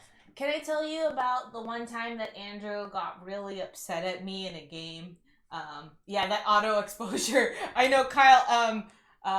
Andrew told me not to lean forward because he looks like he's in the shadows, but I can't help. But when I get excited, I like lean forward towards the screen. Griffdog said it's hard to stop with just one of Adam's ribs. Just saying. Very true. The ribs are good there. If you have collectively meet an objective, everyone has some of 4 types of cards in their hand. Oh my goodness. K-Pax, this sounds like your type of game. We played a game for Andrew's birthday. What is it? You Got. And K-Pax was sneaking around the apartment the whole time, being suspicious. And he definitely said this is the one game he wanted to win this weekend. And he did with trickery. Kulitan! Raid! Yeah. Hi, Oh, we got a Plays. raid! The raid idol. Yeah, the auto exposure's on, Kyle, and I had it turned off earlier, but then it was just too dark and I couldn't quite fix it in time before we started, so it'll be fixed next time. Hello, Kaiju Plays and friends! This is Pia and Andrew's stream! We are talking about auto exposure because I keep blocking Andrew because... And I get super dark. in the shadows because everyone is talking about how many people they will not play Euro games with. Yeah, do you guys have player limits for your Euro games? Like, I won't play with more than so-and-so number. Benita says 5, never again. I'm still willing to do 5, but maybe those people. I'm just willing to play games, so who knows? That's true. I think I could see. I see what Benita is saying. Like in terms of, I start disengaging when things get way too long. And so Andrew tells me, he's like, you could handle the complexity. I'm like, I think so. I just don't know if I can do the wait between turns. You know. For what was it? Like if there's like too many players. Oh. Is the thing. Yeah, I mean, one thing that happens when you have 5 players in a Euro game and there is a long time between turns is people get distracted and then they forget about what their strategy was by the time it's their turn again, and then it becomes that a bad slows down. experience. Then it slows, it like exponentially slows it down. But anyways, also, Yeah. what were you playing over in Kaiju Plays? I love the tiny baby raids. Yeah, we are playing Monster Expedition. We appreciate you sending your community over here, Kaiju Plays. We have really just been talking about board games. I was telling Andrew that I wanted something a little bit easier and breezier. I have a busy work week this week, and I worked this weekend, so when I am not stressed, but when I'm like mentally bogged down, I like more dice rolling games that are a little bit more luck based, luck with some mitigation, right? Mm-hmm. But so yeah, that's why we're playing this game. But Panic Games, I said, I guess I would ask, is there beer? I would say yes, there is beer, because that's typically the case in our household for board games. And then Just Czar says some players show up to game tables to be social, and I had some game friends in DC that would take 20 minutes between turns because they get up, get drinks, catch up for the week. Yeah, I mean, I think that's, generally speaking, most of our game groups are quite social because we're also close friends, and so anytime I see a playtime on something, I always add 30 minutes to it, just because of stuff like that. And hi Tail Wagon Games! I can appreciate a very efficiently played game, but I also enjoy those type of, those experiences as well. So It's quite Kaiju Plays says same. I wanted something lighter and easier to pick up. Yeah, it was quite thinky. Yeah, especially too. I think part of it is I went, so it's your turn. Ooh. Part of it too. I think when we pick Monday games, usually like I want to hear what everyone has played over the weekend. So I think I realized we've scheduled like more thinky games on Mondays, and then I realized like it takes us forever to get through it. So I'm like, oh, I just want to like hear what everyone has done and is up to. Expected play I'm going time. to my Sky Camp. Okay, guys. Yeah, I went to those game nights with that expectation for sure, and I think that was what Andrew was talking about, that one game. What was the game that you had that had the mixed group of people doing the legacy game? Not Spyfall. Oh, Seafall. Seafall. Jassar, yeah, that was like, it was a mixed group of people who like partially can handle and like want to be progressing through the game, and then half of the group who are there more for the social part. And then I feel like the tension and the expectation of like competition versus cooperative. Yeah, the game was too much for and I'm trying to decide. I have to push for this here. Too much for the social expectation? Yeah. Oh no. So I lose the 6. I double the playtime on the box because my group is maximum social, but still digs the heaviness. It's not for everyone. Ooh, that's a really good combo, to have maximum social but also want the heaviness. I couldn't buy anything. I couldn't not buy anything. I couldn't hunt any of these monsters. Andrew, that I think would be your favorite thing. maximum social but wants the heaviness. Mm-hmm. I don't think we have a game because we did meet someone through a meetup that a couple, and they like heavy games, but like we didn't know them personally, like they weren't our friends already. So I feel like that could be a group that, or like a couple that we could play, and like we're there for the game and we're moving things along instead of like hanging out as well. But because of the pandemic, we haven't really been able to keep up with them, but we'd love to play more with them. I think that's the balancing part, is all our game groups are also our friend groups, so we're just catching up on life. Yeah. And then Which is I think just in response to, what was it, just our going into the game nights with those expectations. Yeah, very much. And then the double play time. Yeah, we played Tammany Hall a couple weekends ago, which same thing Grizzly did. It was our first game day, massless game day after being vaccinated, or since the whole thing started. So it was just amazing. But we played Tammany Hall because of the negotiating and fightiness of that game. And so the box says, I think, 1 hour to 90 minutes. And I think it took us 3 hours or longer to play through the game. And I really enjoyed it. But then I was like, did we do something wrong? And then I was looking up a review, or I was looking up information on the game later, and there was someone talking about Tammany Hall. They're like, there's two different types. They're like, there's almost two different games in the box. There's one game that if you play it, it's just like a really, really mean, like thinky, puzzly game where you don't talk to anyone, or you could play it and it's all negotiations all the time, and it like completely destroys the playtime of it. And just, I think it depends on your personality type and who's playing the game. And there any playing with some talkers. Well, I mean our group, Monster. Anyone. We're out for Monster. Yes. Anyone who anyways, our group's just like that. There's no way we're going to play it the efficient way. So anyways, we can't play. We can't say the M word. So the way we do word bands here for everyone is we do it competitively. Best 2 out of 3. Let me finish. Let me finish. Just trying to jump in there. Best 2 out of 3. And go. Joe, also Game Freak Geek Girl Monique had pointed out that LLMK could also be let me know or long live Mortal Kombat.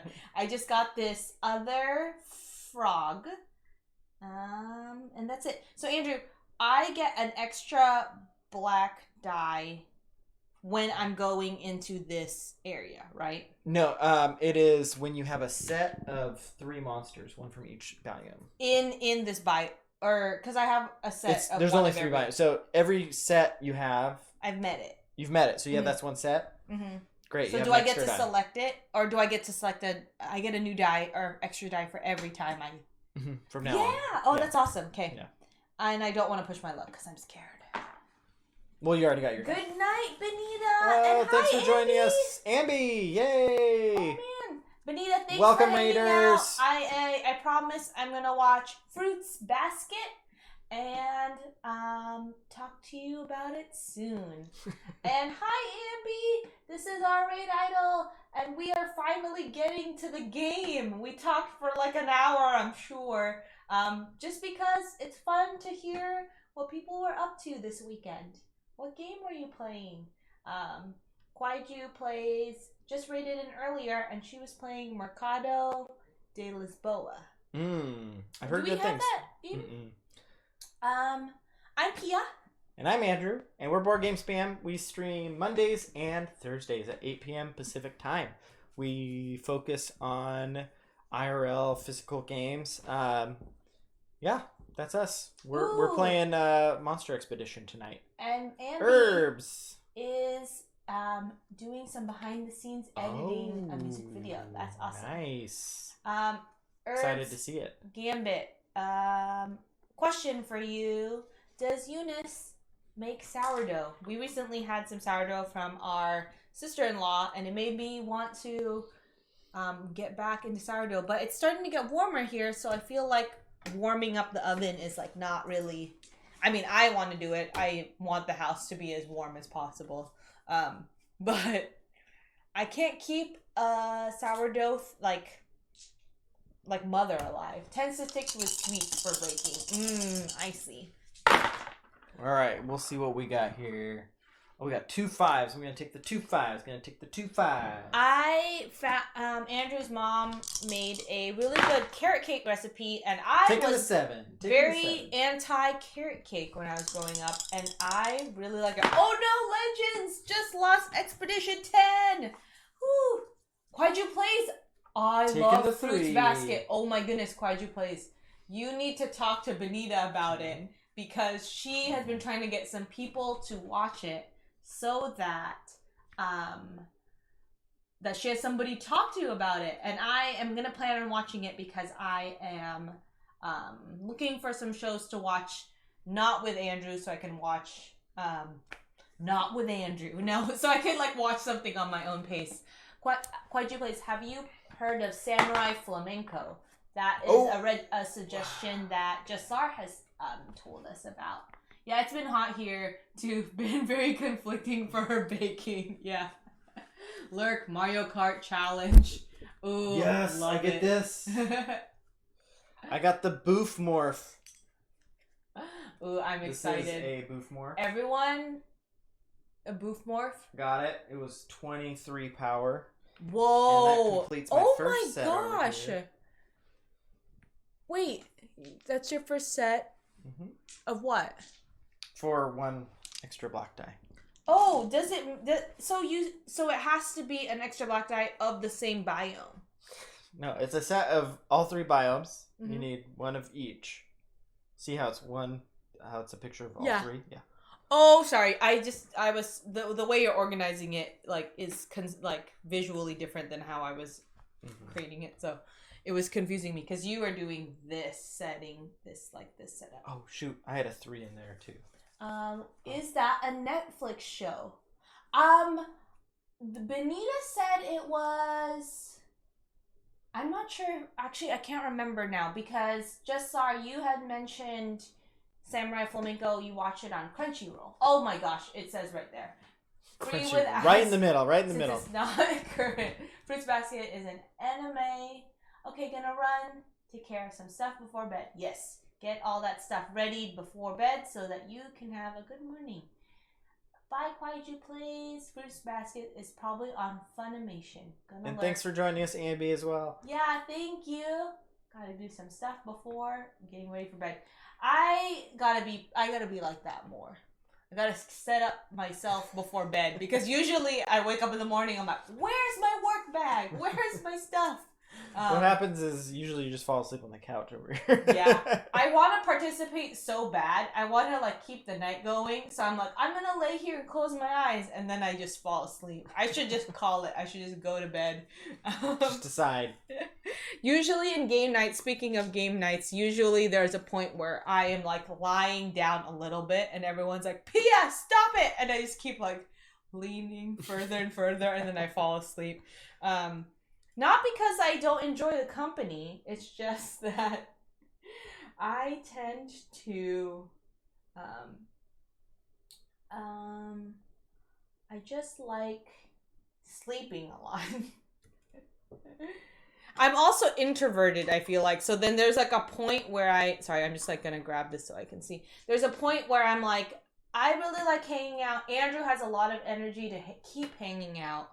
I don't want to rain on his parade, but I also am done with everyone, so I need to go to sleep. And I just sleep on my friends' couches. This is pre-COVID, obviously. But Legend says they saw Dave Luza from Luzapalooza playing Ring Fit, and it looked really cool.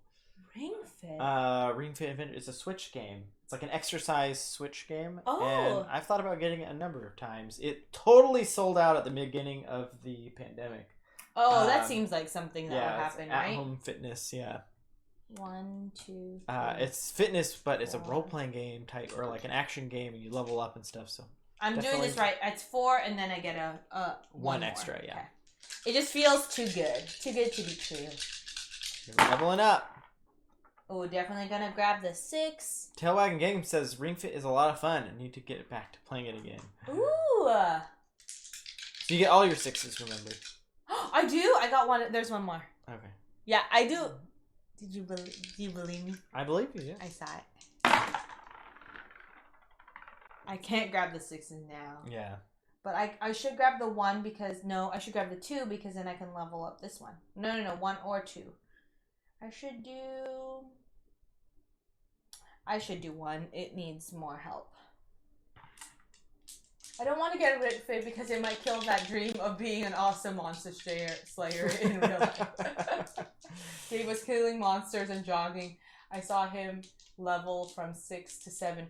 I feel like it reminds me. Does anyone remember there was an app that was like a zombie running app where it was like an audiobook type thing. Yeah, it was like an audiobook, and it's like you encounter a few more zombies.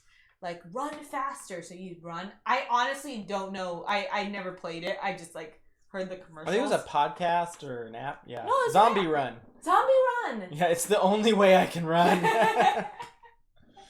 I know there are some AR zombie running apps. Yeah. It seemed like interesting to me. I don't like running, and I think I've wanted to be a runner so much because it's a very affordable way to exercise. But oh gosh. Oh no, I'm okay. But I just don't like running. I need to be running towards something, I think. Justar says there's some zombie races that have zombies chase you. Oh, yes, I've seen pictures of those. It sounds terrifying.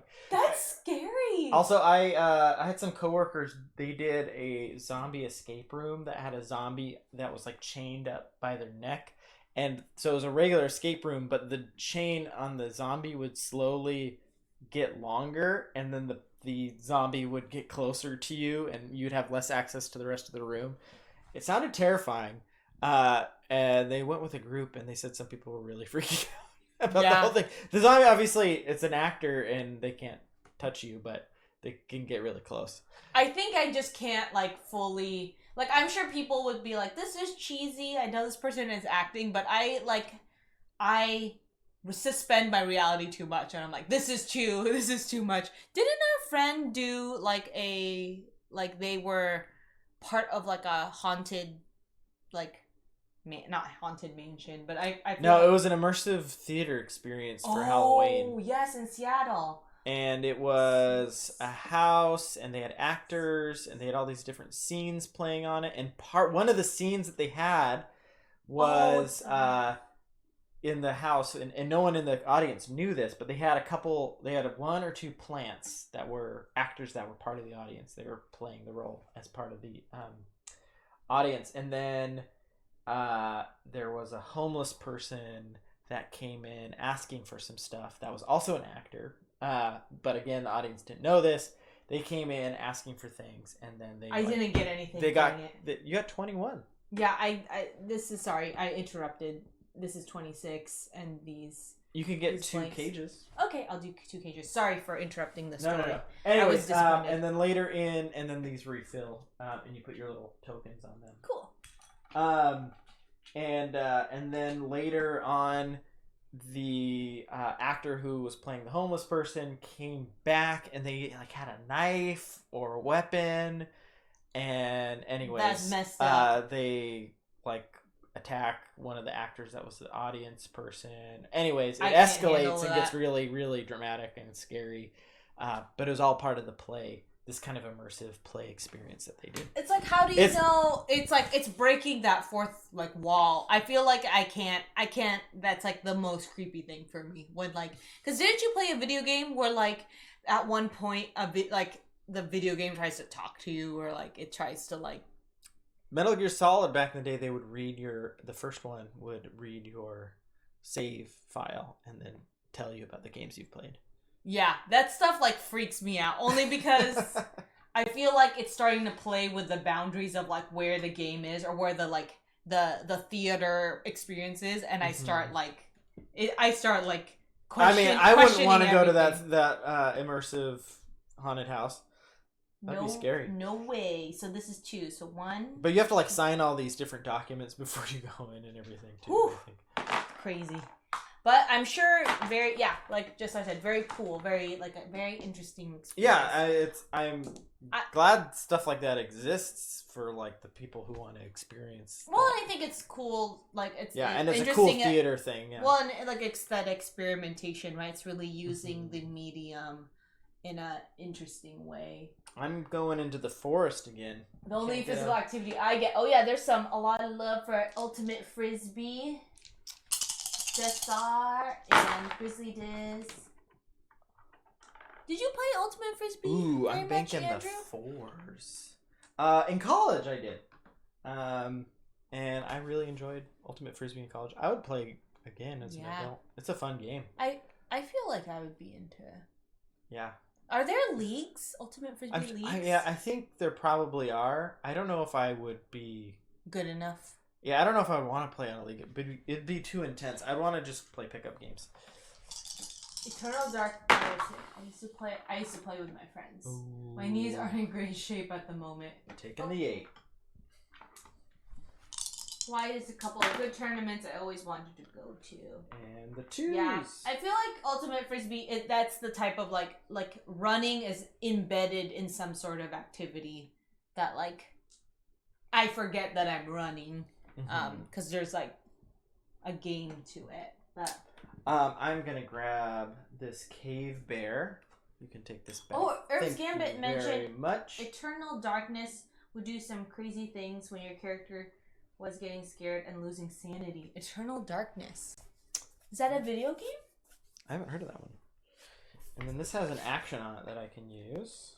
I host a casual ultimate game in Phoenix. I put a lot of effort in keeping it friendly for people with bad knees and dad bods. That's great. Honestly, Grizzly Diz, I feel like that's something that's super important because I feel like and then I gotta grab it's I don't know, like that playful like sport. I don't know. Sometimes it like draws a lot of super competitive people, and then when you just want to have fun or you're not super great at it, but you just want to participate, you're like you become the out of place person because everyone is not casual about it, you know? So I think that's great that you're doing that.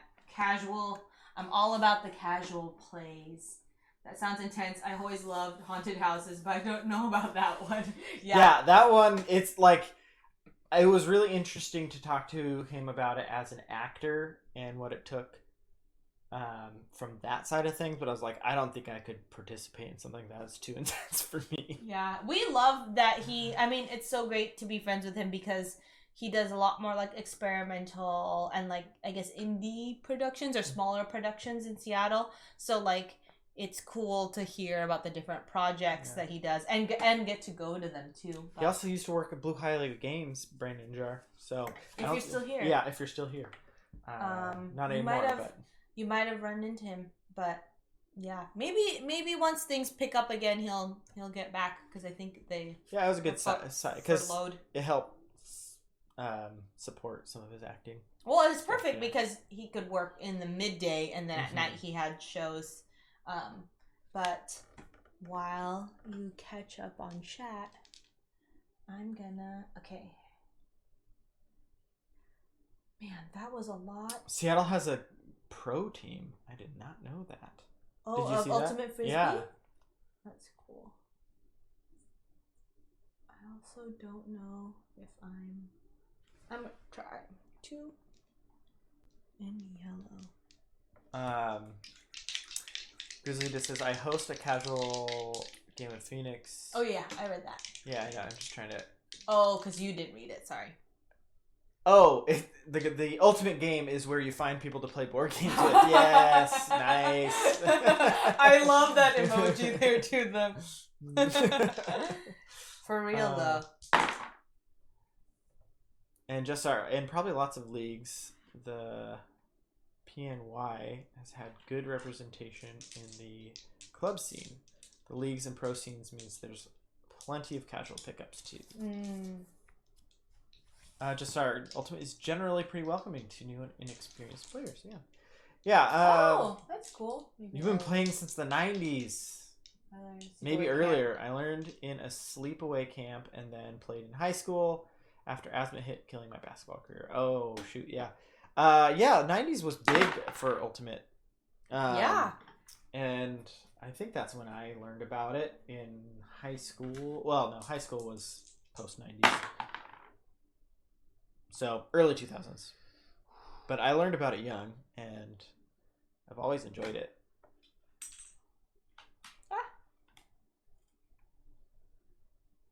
You're stopping?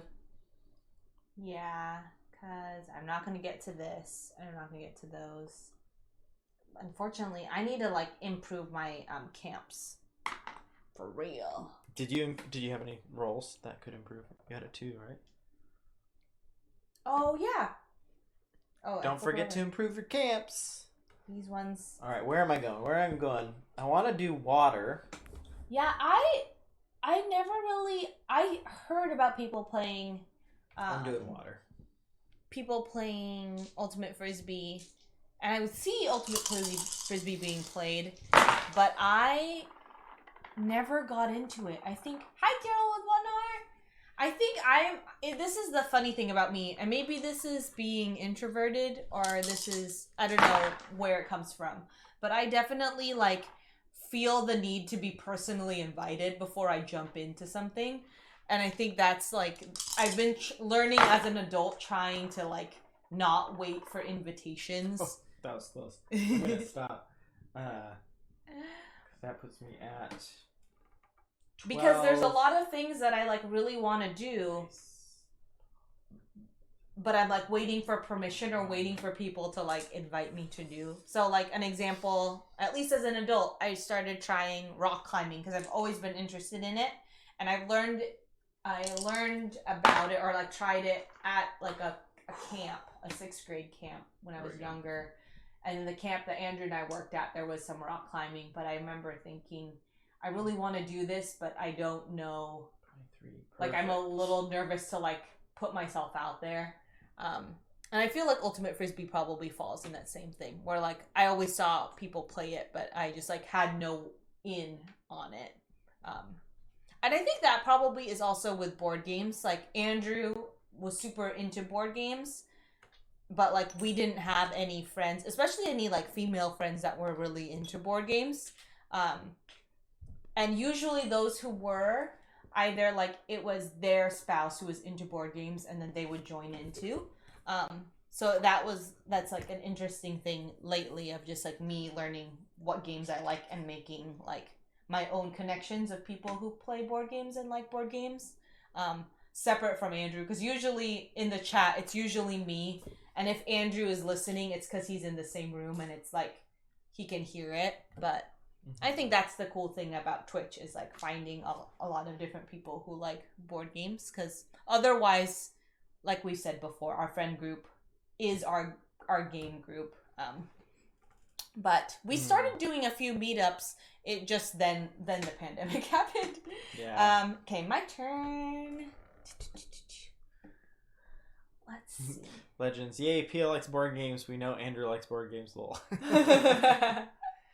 Yeah, Pia undersells it, though. I feel like I think I undersell it because I think I see how intense some people can be, and so I'm like, oh, I don't know if I'm there yet, but in comparison to the general population, I definitely am very much you can always go deeper. Oh, that's true, I guess. Yeah.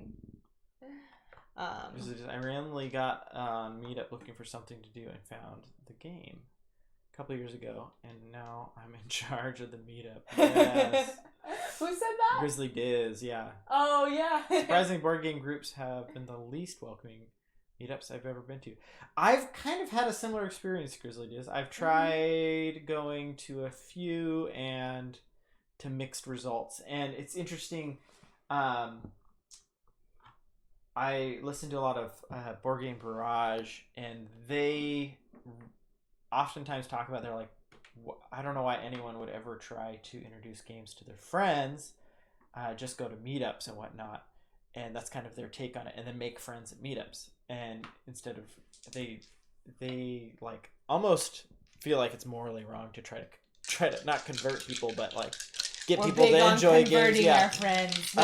but I've always had the exact opposite experience and thought to the whole thing. As much as I appreciate their opinions, and I can understand why, because there's definitely people who push too hard to try to get their friends to like board games, but I think meetups can be kind of an awkward space, but and you know what? may I or think may you not can- connect with those people, and But that's okay. But I think that is super dependent on like the meetup and the people who make it up, because and the thing is like in some places there's a lot of meetups. Where we're at, there was like 2 meetups, and I went to one, or maybe I went to both of them, and neither of them. There were like a couple people I connected with, but it just felt like a white boys club type of group, and there's just jokes being made that I didn't appreciate, and just kind of like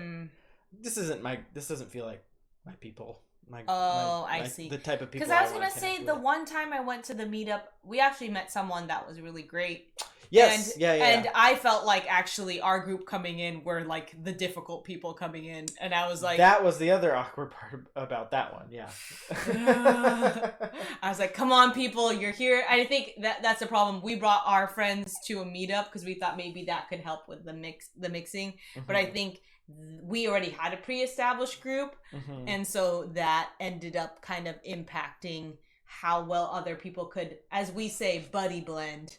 And also I think it's not fair because I think our friends didn't fully understand the expectation of meetups, which are like to meet and talk to people. Because the reason why I joined in was because I went to China and I went to some meetups there, and it was super fun. I went to some meetups that were mostly expats and like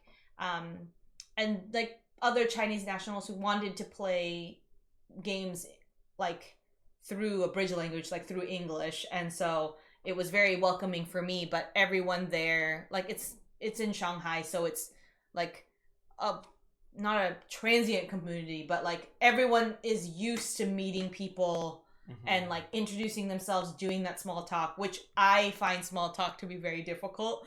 But everyone was in that same boat. Like you had to put yourself out there if you're going to meet anyone moving to this big city. But it was such a good experience. I really liked it. Everyone was kind of understanding of like, you have moved here and don't know other people. And so when I came back, I was like, Andrew, we got to do meetups. And then it was like a different tone of like, there were just pre-established groups, which, I mean, I think that's the hard thing. I think it's very variable to the groups that make up the meetup, and then maybe the person who's like leading the meetup. And the thing is too, I feel like it's hard to know what the tone really is if you only go a couple times, and like who knows who's missing, you know. And I think it is a gift to be a connector, like that's like, hey, oh, you like this, like, you know, that's not really those personalities are not always present, but they like, you need one of those people that's there, and suddenly it's like a not well-oiled machine, but it works a lot better. But Earth Gambit, that's interesting. Best game advice I got: easier to make friends out of gamers instead of forcing your friends into gamers. And I think that's the line that Board Game Barrage also say a lot, and I think there's some truth to it, but I think that hasn't been my experience. But the thing is, your friends are already gamers. They're video gamers. I know that. So let me say what I was going to say. But it depends on. I think a lot of it depends on people's expectations going into playing games with their friends who aren't super into games, and I think a lot of people are always trying to play a game so that they can get to the game they really want to play. When really, if you have friends that are not like big gamers, or they don't play a lot of board games, then it's more about just enjoying the game that they're going to enjoy, and enjoying it to that end. They might not ever get to Twilight Imperium, or even, you know, a worker placement game or whatever, and that just might not be their jam. So it's like, I don't know, for me it's all about expectations. If you're playing a game with someone in order to make them enjoy it, and so that they'll play a heavier game or whatever, then like that's like kind of weird, but or not weird, but like doesn't feel honest, or whatever. But also like be clear about your expectations, like, hey, we're inviting you guys to play games tonight, and then they have the chance to opt out or not.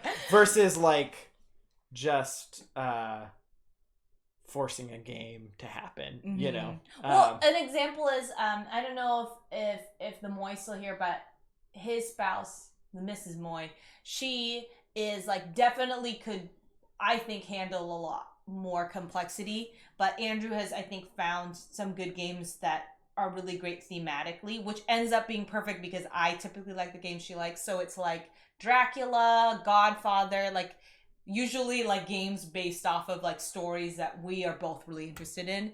And we just got like, I think that was the perfect medium where it's like, oh, I know that she can handle it like intellectually more complex games, but like we just gotta enjoy the ones that like she's connecting with, and it's perfect because I typically like those games too. And then Grizzly Diz says, been to several meetups. People seem to be there to play their games more than they are and not be welcoming. And yeah, I've kind of felt that sometimes. And then Legends, I'm converting my brother into a gamer each time I show him a game.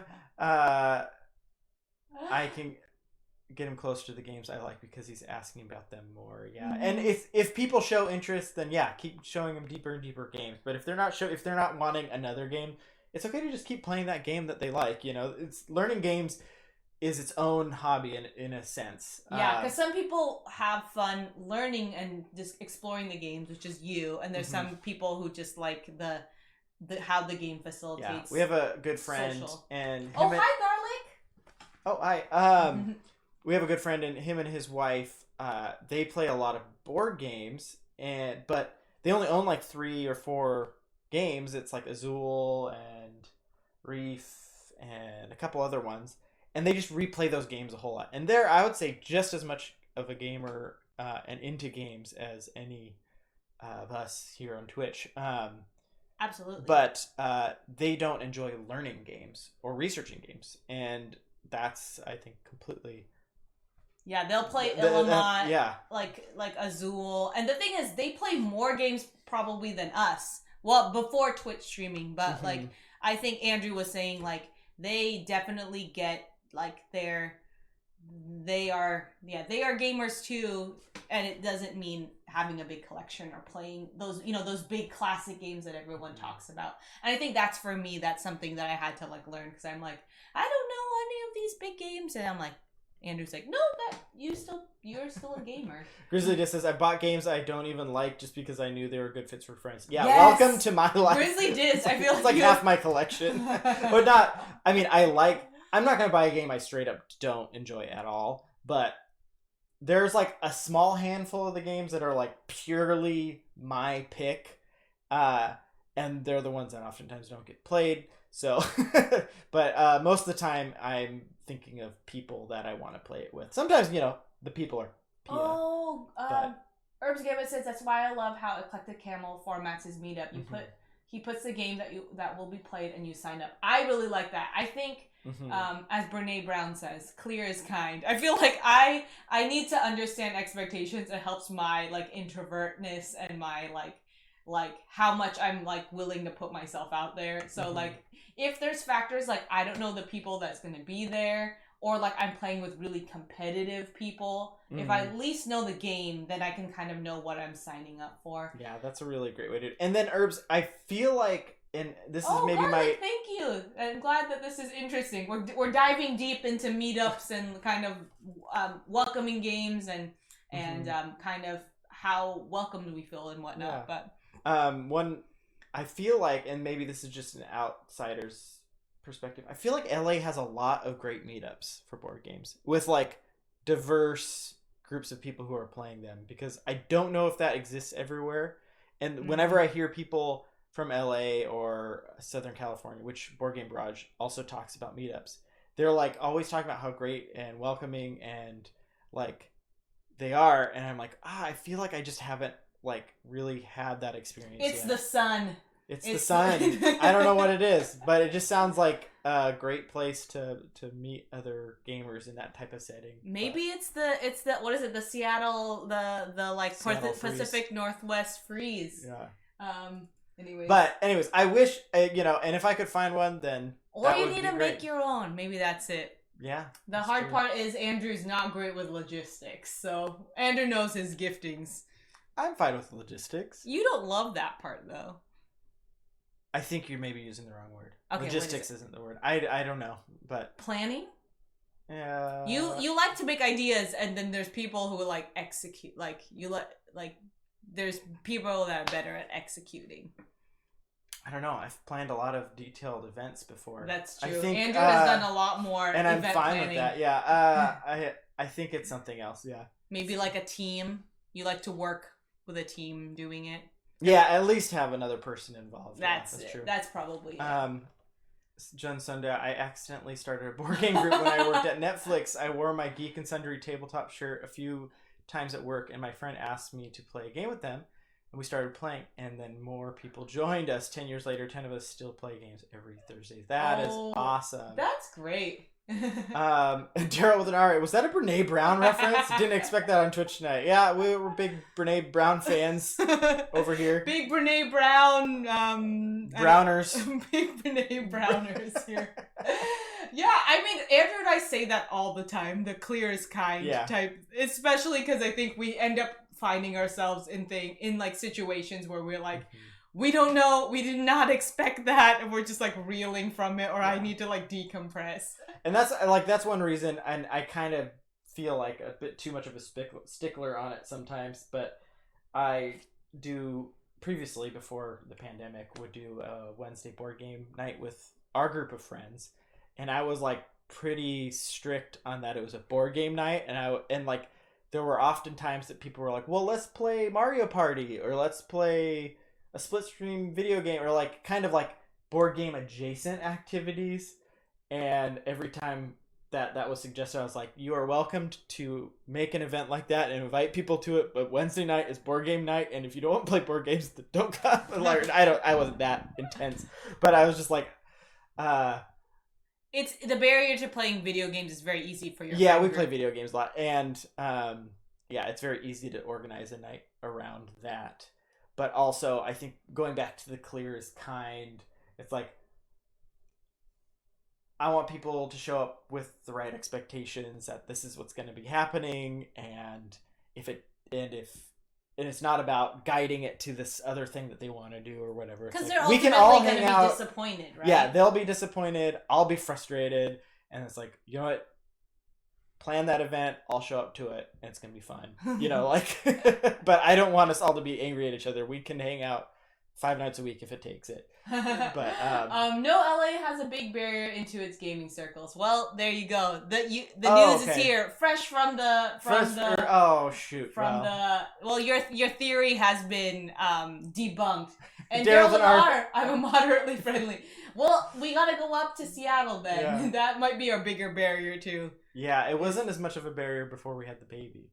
Yeah. Well, also we weren't going to meetups in Seattle. Yeah, we were doing the Tacoma meetups. The meetup I went to had 25 people and had dinner and 6 tables to game. Wow, that sounds awesome. With dinner. Yeah. That's the part that I saw. I like that to an extent. I got exhausted.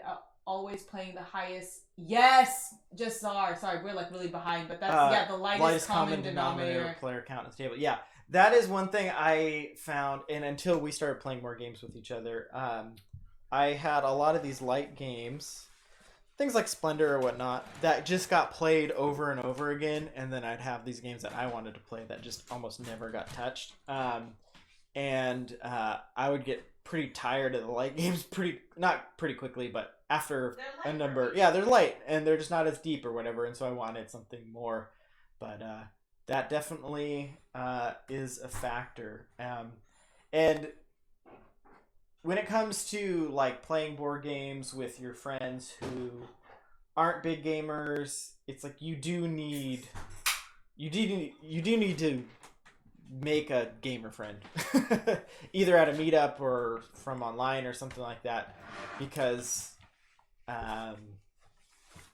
you can't put all that pressure on your friends, if that makes sense. If it's always just doing the light games, just if you can make at least one gamer friend where you can play your heavy games with, then you'll just be happy to play a light game with your friends, and they don't need to ever get into the deeper games. That might just be where they stop their and you enjoy that, and then it's fun, yeah. But it's when you start putting pressure on those situations where you expect them to get more curious about games and they don't. That's when it becomes problematic or frustrating. Do you not see the below herbs? There you go. You see the band. Do you want to be famous? Oh, yeah, I definitely want to be famous here. Shoot. Sorry, we're so behind, but I mean, this is the interesting band. This is like the conversations that we like. Again, Andrew has games that he plays like that are heavier with friends, but and yet we just don't get a chance to. Andrew also has other like activities with those friends too. So yeah. Anyways. I find this topic very interesting too. We actually lead a board game meetup ourselves, and we're constantly trying to find ways to improve it. It gets hard since a lot of people in the group like very different types of games that we do, and they want us to play card games or bunko. Bunko is its own event. Just let them know that if they want to make a bunko night, it's not board game night. It is a board game. Bunko can't be contained. But it requires so many players. It's just got to be its own event. You can invite everyone from the board game night. Just be clear as kind on that one. That's the rule I would have to say. No, we played. We had like a bunko night at the summer camp we played before. So I actually wouldn't know what bunko is, and except for that. It was big in like the early 2000s. I mean, it's a fun game. It could be a throwback night. It was like. What if we did a streaming bunko? How would that work? We're different. Anyways, do the different tables or different streamers' pages, and then people move. Anyways, I don't know. Yeah, I'm just thinking of an idea here.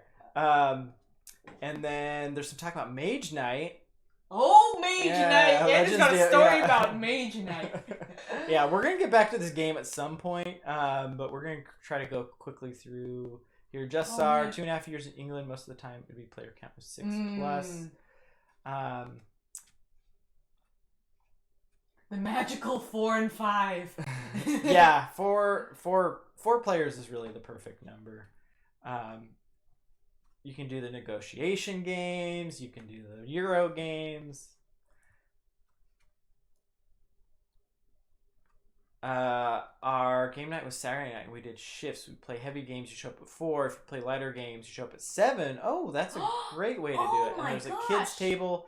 Yeah, we had a heavy table or the light side and the dark side. So we had when we were describing it when I was originally putting together the night and making a chat, I said, we're going to be playing games, but if you don't want to play all the heavy games, I'll make sure that I'll teach or have a light game set up as well. And then, so we started calling it the light table, and then eventually we started calling the other table the dark table.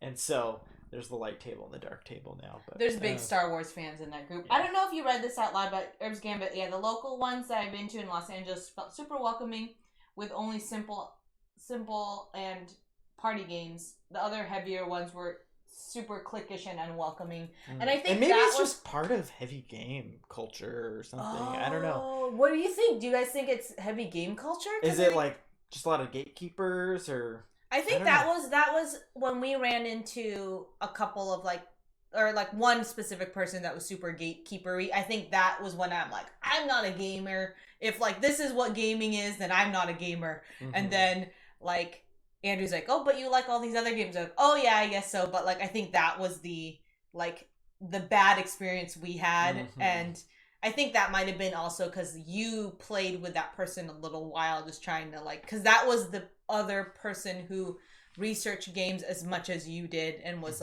super into the hobby. And then eventually you're like, oh, this is kind of introducing me to some strange people or some people who are not very welcoming or inclusive, and so then you were like, I'm out. And then you just play games with your friends, which is again, what, like we said, very fun. But there's always more friends that can be made who like different games. We just gotta find them. We just gotta drive up north and see Daryl with 1R who's up playing games up north. Yeah, Cards and Dice. I haven't had much luck joining game group here in Tampa, and I've been connecting with other board gamers and playing games on Tabletopia, Board Game Arena, and have had a great time. I would love to find a great group here and just have a good time. Yeah, totally. It's and it's kind of it's an awkward thing. It's like, hey, we both like this thing, but like, do I like you?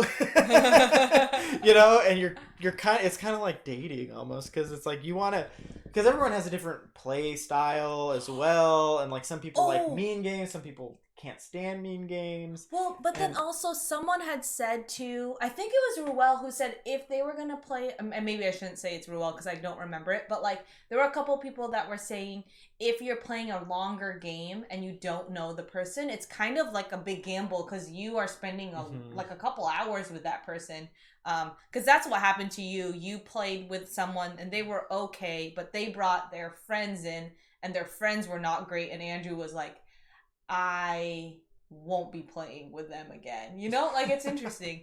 But Daryl's Narcissus, woo, SpamCon 2021, Puget Sound, yes. Girl, that would be great. Maybe we could like rent out a place over University of Puget Sound or something like that. Yeah. Anyways. But so we missed a couple things up north. But the up north meaning up north in the I did want to suggest, I know some people were talking about trying to improve their meetup that they were doing. Probably the best book or anything I've ever read on that type of thing, and it's not specifically about board games at all, but The Art of Gathering is a book, and I listened to it on Audible, but it's a person who what did she do? She does a conflict management for like, she's done it for like organizations in the Middle East. Like she's her name is Priya Parker. Yeah, very renowned author, and very good at bringing people together. And she got a TED Talk. Yeah, she has a TED Talk. Anyways, it coincides with the Clear as Kind and stuff, but like basically a lot of the advice goes around like be clear about what the purpose of the event is.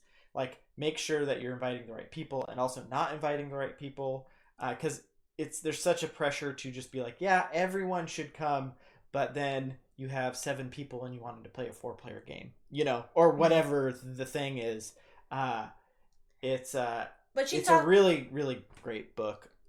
But she talks about how, because I think it's hard because inclusion in terms of like letting people feel welcomed is important, but then there's a nuance to like, you can include everyone but make sure they know what's expected, because they might not want to be included. Like, and I think that was an instance where I'm like, I did not realize this was going to be expected of me, and like I would have opted out and like saved my social energy. And I remember thinking, because it goes against I think our tendency to just like, everyone come in, everyone join, and I think that's fine, but I think it's what you were saying, where there's different, either there's a way to not stratify but like scaffold, in that like what Eclectic Camel had, which is like, oh, you can sign up for a game, or like, oh, there's a game and there are going to be heavy games here, there's going to be kind of intro games here, like that's the stratification that's required.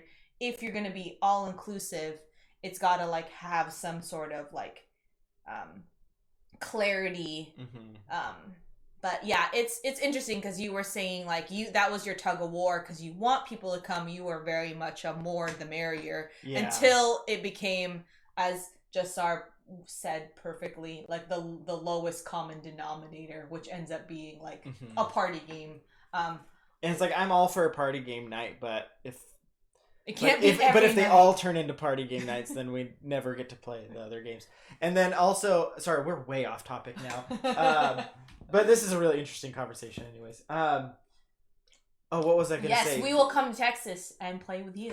Yeah, that sounds Yeah, we really enjoyed that book. Andrew did a lot of work. Joe Sundow says, my worst gaming experience was a 5-hour game I wanted to escape from after the first hour. It's painful. No! But we have to do that with we play Twilight Imperium. There's a group of us, and we do it. They play once a quarter before. I mean, pandemic. best case scenario once a quarter. Realistically, once every 6 months, and then a little bit less if it's on a bad year. But hopefully this month we're going to get our first one since COVID. But we uninvite people by being very clear what is expected of them. By not uninvite them. Yeah, but we help them self-select to go. not want to go. We like undersell the event because we're like, can you handle a 12-hour game first that's relatively complicated and that you can get your butt kicked and then have to keep playing for the next 5 hours and then maybe make your way back up, but maybe you never make your way back up to the top. So they're like, those are moments that happen in Twilight Imperium if anyone's familiar with it. And if you want to rage quit after you get your butt kicked 5 hours into a 10-hour game,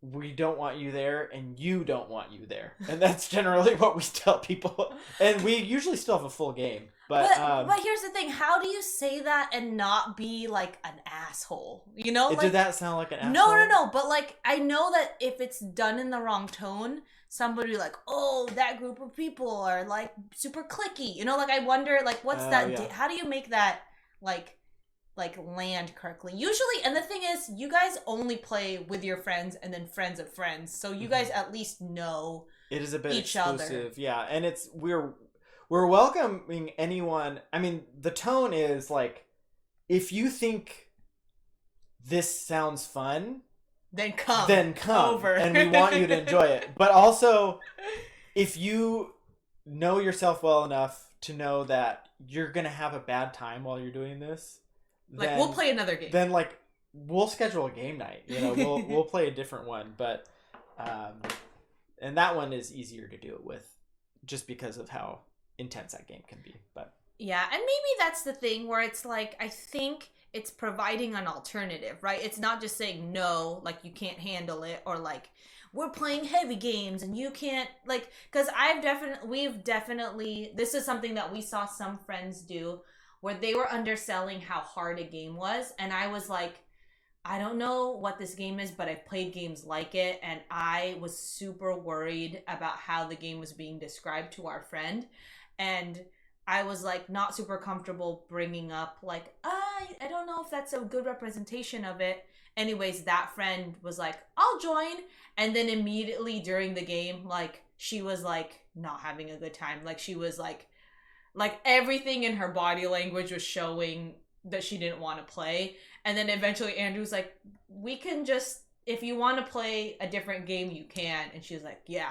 So she left. And I was like, I remember like replaying it over and over because I saw it happening. I was like, I was very clear about the expectations. Well, you were clear, there were people that were downplaying like, the complexity of the game. It was Rising Sun. And which is a medium weight game, but if you've never played a war game or heavy conflict game at all, it's a lot to take in. Anyways, it was a bit undersold, and I think that convinced her to join the table, but it wasn't a great match. In terms of the type of game she likes. Well, I think the hard part was you, I think, described it accurately because you know the games she has played. I think the people who are talking to her and saying, it's not that hard, it's fine, they're not really personally inventorying what friends are playing and what she, like you keep track of, like, games your friends like and what they've like played before, so you know kind of like, okay, they've played this deck builder, so they understand that language in a game, so they're ready for, like, they could play that game. Not to say like you say you can't play or not. But it was just like, I think other people are not keeping track of that as much as you are among your friend group. So I think and I try to let people know whether or not I think they will like a game or not, or give them a disclaimer like, hey, there's a chance you might not like this, but you're totally welcome to try it.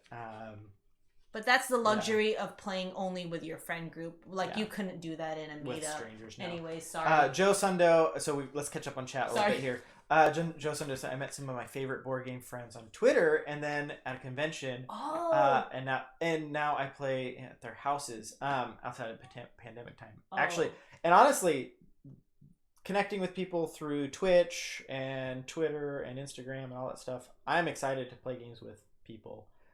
Once things get back to a little bit more normal, and I think it's a great way to meet other board gamers. Just picked it up on Audible. Will listen. You will be judged. I'll stand by that. It was a good book. Yeah. Though here's the thing. Even if it's a good book, I think it makes sense for certain people, and for Andrew and I who tend to be like, everyone's allowed, everyone's gonna have fun, and like more and more people, and then we like have to deal with like the repercussions of that. I think it was a good book. But I think for other people who they tend to draw their circles a lot smaller, the book isn't really for them, if that makes sense, because they're already good at that naturally. And then Daryl's R says, good on you for attempting to be as inclusive as possible. Yeah. I mean, it has to start from there, right? And then you start helping people, like, find the people they connect with later. And then Joseph, that's how you whittle the 9 down to 4. Yeah. I mean, I think it's, also, it's just that clear as kind and letting people know really what the expectation. If it's a game night for heavy Euro games, then talk about it being a game night for heavy Euro games. If it's going to be something like Cthulhu Wars Legends DM is talking about, then that's its own vibe, and different people are gonna hopefully helping people self-select whether or not it's gonna be fun for them, and not just going because it's a social thing. Yeah. Because I think there's a lot of people who just keep saying yes because they're there for the social thing, and then they derail the board game part, and then the people who are there for both are like, what's happening? It's getting... But here's the thing, Andrew. Also, the other part of it, don't you think, is like we had to learn how to, like, this came from a lot of like missteps and like people. Yeah, this is learned from bad experiences or badly planned things, or trying to like me pushing a game that I thought was one way, and this is where I get myself into trouble, is like getting really excited about a new game and learning about it, and then I think it's going to be light and easy, and then I'm teaching it, and I'm like, this isn't as light and easy as I thought it was going to be. They're not going to get to the fun part. Yeah, and we're not going to get to the fun part. And so I've made the mistakes. Trial by fire. Yeah. Wait, don't you think though that part of it too is like I forgot what the I forgot it. Anyways, while you think, Garlic says my first experience with Catan lasted way after midnight, even thought I won, I didn't like how mean it was. And knowing, I think meanness, we always talk about complexity level in games, but I think talking about meanness before you play a game is important. I like mean games, but I really only like mean games with people that like mean games. Yeah, that too. also like, I know and have experienced them liking mean games. So yeah, they're my favorite type of games, but I'm less likely to play them, especially with strangers. But Grizzly Diz, I would front load it with, I'll give you my usual disclaimer that I tell everyone. Yeah, I like that. Yeah. There have been some interesting people at some of the tables I've played at along the years. Yeah, yes. There is definitely, definitely had experiences. Rewind the Mage Knight story.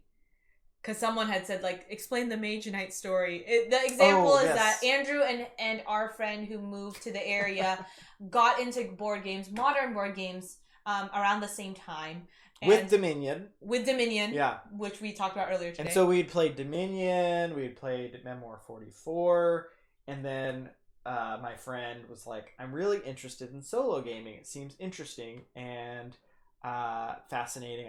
I have heard of this game, Mage Knight, that is supposed to be a great solo game, but it's a little bit more complex. So he's like, I think I'm going to get it. So I was like, yeah, go ahead and get it. That sounds cool. I've never played a solo game, but He's like, it's also like 2-player or 3-player or whatever. And do you so, want to just switch scenes? I feel like yeah. we need to resign and know that we're just. We'll finish this game. I think we can finish this game in like 10 minutes. Oh, but, yeah. No, I like this topic. Yeah. Thanks, everyone. But anyways, for we're just going to keep chatting. This is therapeutic for us. So at the time, and this is like 2012 or something, right when we were right first into board games. And so he bought Mage Knight and then invited me. At the time, we were like, the place to play board games is at board game stores, right? Because they have tables set up. So we always wanted to go to them. And so he was like, hey, let's go out and we'll play Mage Knight for the first time. And so we went to the local board game store, we sat down, and there was someone there that was like, oh, I've always wanted to play Mage Knight. Let me play it with you. So we had 3 players. We sat down. He opened the box, and then he opened the rule book, and he said, okay, how to play Mage Knight. He hadn't read the rule book. And so we just... probably the next 3 hours until the store closed. We got through like a turn in the game, and it was not a great experience. You guys didn't know that there were like YouTubes and looking things up. I mean, at the time, not so many, but rules explanations on YouTube even. But you knew to learn a little bit. I knew when hosting that I needed to know the game. And maybe he assumed, because we were going to the game store, that there wasn't like a hosting aspect, even though it was his game. Anyways. You hate to see it. That's where I was like, okay, I'm going to try to know games before I play them. Even sometimes that still doesn't happen. But yeah, Herbs Gambit says, have anyone seen I Love You Man? I haven't seen it. Yes, it was good. The main character tries to find a friend as an adult, and it's tough. It feels the same way, trying not to find people who like games, but that are people that you can get along with. Absolutely, yes. Herbs Gambit. I think that was a thing early on. I think we mentioned it on the stream where like Andrew met someone who played games. They were like, it was an okay like friend fit, but then their gaming friends were like a rough hang, and eventually they're just like people that I don't think you wanted to spend a lot of time with, and the whole time you were like, man, you felt uncomfortable because you felt like you should like, hey, that's not okay, but it's not your friend group, you're not hosting. What are you gonna say that's gonna help? Because you don't have that rapport with that group. Anyways, Andrew left being really disappointed, and I felt bad because I was like, yeah, I don't know if I'm gonna be the heavy gamer that you need, but you have these people to talk to about board games. And I mean, honestly, seriously though, I feel like that's been such a great and unexpected thing about board games or board game Twitch, or like starting this stream, is just having people to talk to about board games. Because part of it is that we're playing games, part of it is we're playing games with our friends, but part of it is just kind of talking games. I know that sounds silly, but it really like feels nice to have like a group that's like a little more curated, because we're not just like going in blind trying to, I don't know. It's really surprising. I think Board Game Twitch has really surprised us. Yeah, and then I think talking a little bit more about I Love You Man, which it's a great movie that it's basically a rom-com, but it's about, like they said, two adult men that are trying to become friends, and the parallels, or the not parallels, but the analogy of dating when trying to find a board game group of board game friends, I think is actually pretty accurate, because in that circumstance, and I don't think I ever officially broke up with them, but like there's a level where it's like, yeah, we both really love the same thing, and I'd love to play more games with you, but I don't know if we have any chemistry. Like, and that's real. Like, I think not chemistry necessarily, but like I think you have to be willing to, just because you found another person that also likes the same thing you like, you have to enjoy spending time with them, because ultimately that's what you're doing. And I think I think the dating analogy is really good, because you might have to like break up with a board game friend if you're slowly fade away, or whatever it is, or board game group, as you kind of meet new people, because you want to be spending time with people that you really want to spend time with too. So Batman animated series, some talk about and that. Justar said, I don't think everyone's a necessarily good teacher either. Yeah. I think that translates to them not communicating game mechanics and design for the target audience. Yes, for the target audience. That's a big part. That's really well said. Thinking about who you're teaching the game to is a huge part of teaching the game. Yeah, totally. And also taking on the responsibility of, if they're not getting the game, it's your responsibility to teach it better. It's not because they're not getting the game or whatever. It's you need to do better. You need to do better. Which or I mean, you could do better. There could also be their own barriers, like they're on their phone. I mean, sometimes that's its own thing. Garlic says, "Yeah, mean games with people who don't like. Oh man, don't we're know real behind. Well, feels awkward. Yeah. Oh.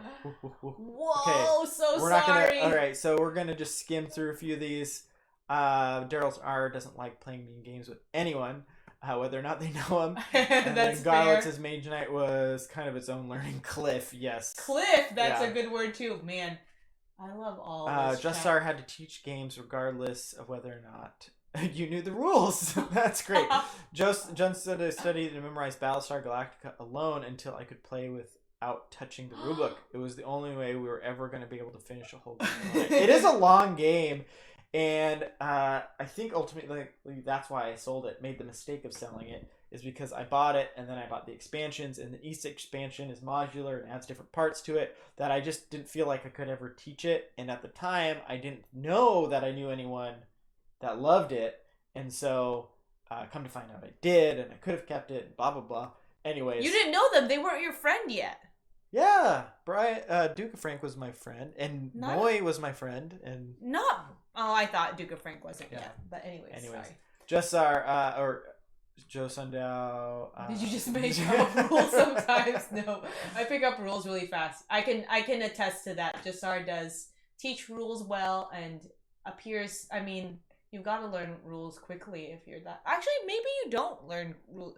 People who learn rules quickly don't necessarily teach rules well. Don't you think? It's like a rectangle is a square, a rectangle a square thing. Mm-hmm. Legend says, I can't talk about board games all night. Andrew and Pia are one of my favorite streamers. Or I can talk about board games all night, yeah. Thanks, Legend. Hey, we got a follow from Garlic. Oh, thanks, Garlic. We all right, appreciate so you being here. We do analog alerts here, Garlic, and so this is... Oh, the camera's over here. Dr. Alan Grant from Jurassic Park comes out and says, thank you, Garlic, for the follow. I was just, looking at some live dinosaurs. Usually I look at dead ones, but today they were live, and someone had buried a bunch of them. I think they were trying to hide them from the government. I'm not sure. Trying to figure out the situation, but thanks. I wanted to take a break and say thanks for the follow. Anyways, those are our goofy alerts. Yeah, the Battlestar Galactica expansions only make it longer. I want to make it shorter. Yeah, the shorter in some ways. And it's funny because we've talked about like complex games and like expansions and making games heavier, for making them a weight that we don't have enough friends who are interested in that board game weight, because I think that's a part where it's like, I feel like we're misrepresenting our friends, because our friends most of the time like are willing to play games, but we have so many options because we have a lot of games that we haven't gotten to yet. And so if it's a new game and it's a weight that they prefer versus a heavier one, they're willing to do the heavier one, but they'll probably pick the midweight one. And the thing is, at the end of the day, we all have a good time because we're playing a game. And then Grizzly just says, people tell me I'm an excellent game teacher, but I cannot make it sound interesting when picking it off the shelf. I feel like I'm similar. I have a hard time selling the idea of some games to people. They're like, I'm like, oh, it's got this cool blah blah blah or whatever, and they're like, okay. Well, that was the game that was in the Year of the Dragon. You haven't gotten a chance to like play that until the box is not doing anything for it. But then Jassar was mentioning that it was like one of the games that he's played and would like to teach, and that was one of the reasons. But another one is, what is that really big? El Grande? Yeah, I can't get people to play El Grande. I will one day, I'm sure. You will find that person. I missed it this birthday, so I'll have to wait another year for my birthday next year. I chose Tammany Hall instead, but I'm sure it may be earlier than that. I don't know. Yeah, we gotta watch out for those raptors.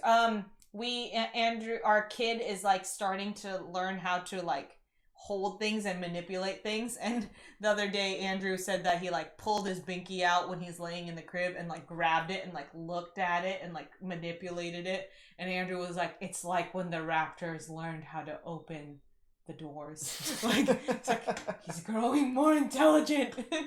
Yeah, Tammany Hall was really, really fun. We had a situation come up in it where it did feel like once someone got a certain distance ahead of everyone else, there was no way to catch it. Like, we couldn't figure out how we could ever close that gap. But I feel like knowing that going into a second game, you won't let it happen. No one would let that happen either. So, All right. So here we are. We've had a big discussion. I loved it. Let's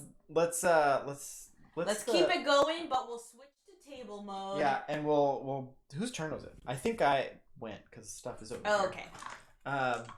Probably me. Yeah, it's probably you. Andrew. Garlic says, neat. I didn't know there was a Tammany Hall game. Yeah, it's by Pandasaurus. I think it's been reprinted a number of times. It's a pretty mean game and deals with some kind of dark politics of the time.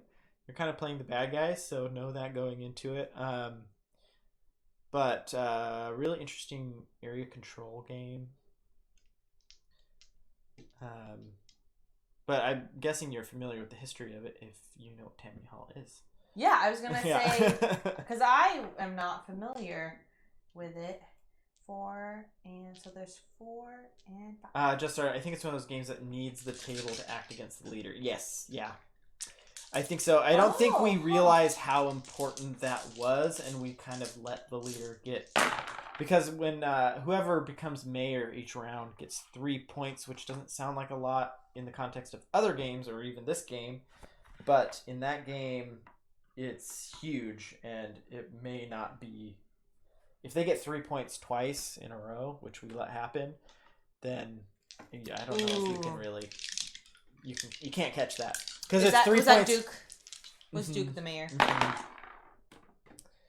But that's just player knowledge that helps in the next time you play it. Live and learn, man. Live and learn. Doing the 2s. You gonna keep rolling? Oh, let's see. What am I even doing? Oh my gosh, this isn't gonna be good enough. Let's see. There's 12. Garlic, yeah, it is a pretty mean game. 16. In general. And actually, you read the rules. You can look up the rule book online, but and it doesn't necessarily sound... Oh, hey, there you go. Yeah, I can't get a monster. The rules don't make it sound too mean, but then the second you start playing and you see all the different moves, you can make like, oh, they're pretty aggressive. So if you are not into that, I would say it's probably not... Here's the thing. I would love to play, not necessarily that game, but a really mean game with all of you. Not like Twilight Imperium. Because I don't know if I can handle the marathon that is. But if I know I'm going into a game and I gotta be mean, I can be mean. So, Zagreen. And if anything, I have pulled off some pretty brutal moves. I'm very... Oh! Jassar, what are the shorter mean games? Let me know. Brides and Vibes. Bribes are also a good choice. Okay, ooh, I need to write that down. Do you know that game? I don't. Brides and Bribes. Also, the Kyoto, which is like a 30-minute game, which I don't know if it's mean, but it's like very negotiating. which can sometimes be mean. I don't know. I don't know if Picking 7. The thing is with negotiation games, I'm not thinking far enough ahead to be like if it's a good deal. And I just like, I don't want to, like the moment someone's like, you should do this P, I'm like, I don't want to do it. So I don't know if something with negotiation will be good, but something with, like Dead of Winter, I definitely pulled off. I'm stopping there, because that's 23, and I'm grabbing this Hylopoda. I don't know if Deadpan's still here, but I don't know if I'm gonna be able to get this fireworks bird. You can eventually get it. I'm working towards it. It's my own personal goal. I think Mission Red Planet is mean and Survive Space Attack is mean, and our 2 I own. Ooh. There is one of the games I do want to try, and this isn't mean, but it's speaking of games that I have a hard time. That ultimately I think I would just like to try. I appreciate the games for what they are. Mm-hmm. I feel like I can be in the mood for pretty much anything. I mean, we'll have to play the War of the Ring, the one and only game I've rage quit. No, the frog one. Cosmic Frog, 2 Mile High Frogs. Because that one's pretty mean. Yeah, I was just too sleepy to start. And it would be pretty short if you played it at full speed. It just took us a while to learn. Because you learned a lot of games. I think that's the thing that you don't give yourself enough credit. It's what you have to do on your birthday. Make your friends play all the games. Yeah. Give them an excuse to play all the games. Yeah, that's true. To convince that this is what you want to do. Oh, man. Okay, no. I need to go. You're not going to grab all the 3 levels of upgrades. Oh, you're right. Oh, and they would upgrade this. Okay. Good call, you can do whatever you want. I'm just trying to get to this big guy. Justar says PAX Premier can be mean as well. Ooh, yeah, really enjoy PAX Premier. But yeah, you're right. It can be mean. Oh, 2 6s. Oh, all right. Are you going to roll that one? No. Well, actually, I think there's a good chance. I might lose that all. The green has 1, 2, and 3. And then 6, 7, and 8. So, 2 out of 6 chance of it being one of those. Oh numbers. my gosh, what do you think? The game's almost over. Yeah, it is. The game's almost over. Why not try? So you lose a 6. Okay, no. Just 1 6. And then does this go away? No, you can keep rolling it if you want to try to get it in there. I mean, I just lost the 6. Oh my god. So you lose the other 6. I can't. I need to stop. I gotta stop. That was the worst idea you made. You didn't make me do anything. You convinced me. Sometimes pushing your luck just feels good. That's gotta push your luck. Okay, I'm just gonna upgrade this 3 times. Oh gosh. 1. Oh, you don't even have enough for 2, 3. Yeah. For a cage. It's messed up. Yeah, you shouldn't have listened to me. I'm your opponent. I know. And usually I'm very suspicious of Andrew's suggestions. And yet we hadn't rolled dice in a while, so I wanted to go for it. All right. It's okay. Here we go. Sometimes doing the fun thing is not the strategic thing. Mm-hmm. Okay, I'm going to bank this 7, which is going to give me my ability there. As long as I don't lose it. What was the game that we played, Andrew, that had that Duke of Frank was just like threatening, that I was threatening. La Costa Nostra? I really like that game. That was a very mean game as well. It's Duke of Frank was just threatening me with look at that. With car bombs. Oh no, I already have the 4. I just rolled 3 4s. I'm gonna take the 2. Oh my gosh. And so I'm gonna take the 3s. I changed my whole strategy because I was very afraid of these car bombs. So I'm gonna stay here. Oh, that's a good way to say it. Yeah, I do not like meanness when it feels like betrayal. I don't mind battling when everything is under the expectation that it's happening.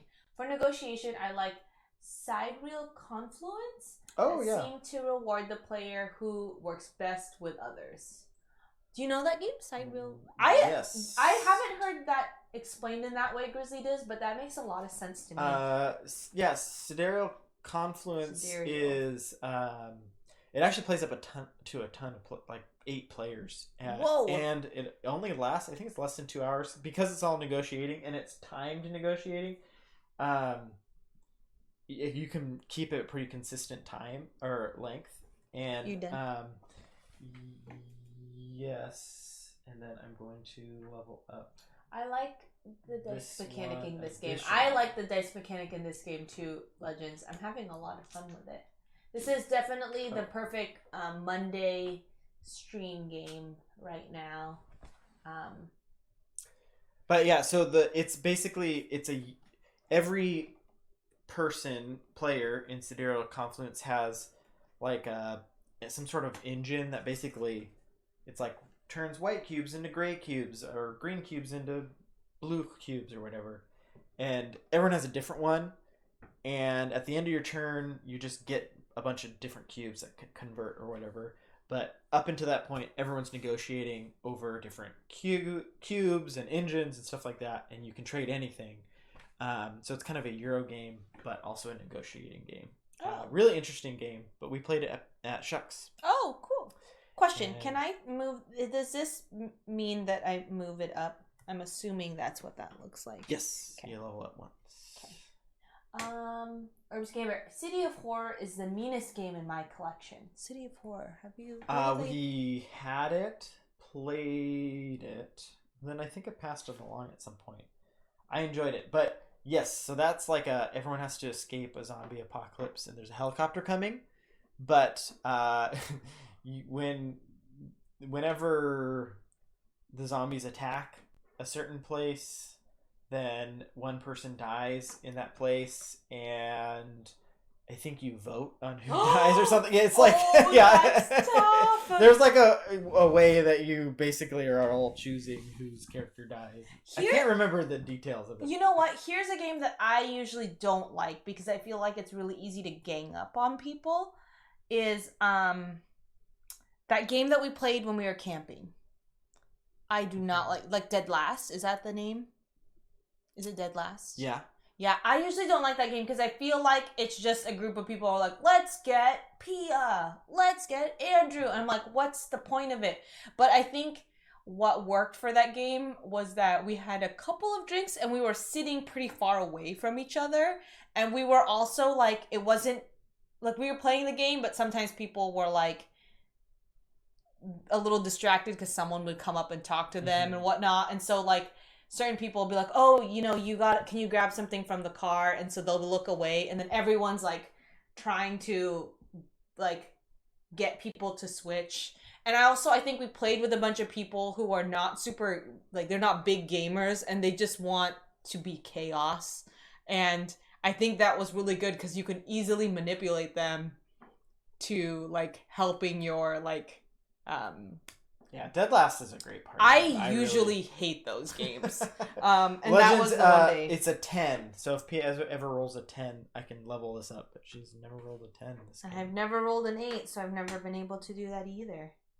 I'm gonna go with... The 8s are on the blue and the yellow dice. Let's see. Oh, so all of my hair. I'm gonna try to go for green, but I'm gonna try to go for green.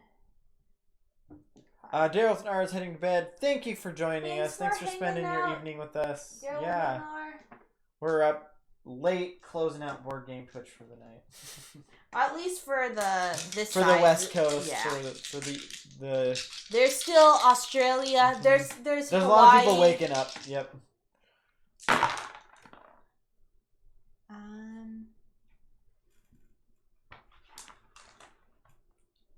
Andrew, what big number? I see. The 10. I see. Let's see. Let's see. Let's do these 3s.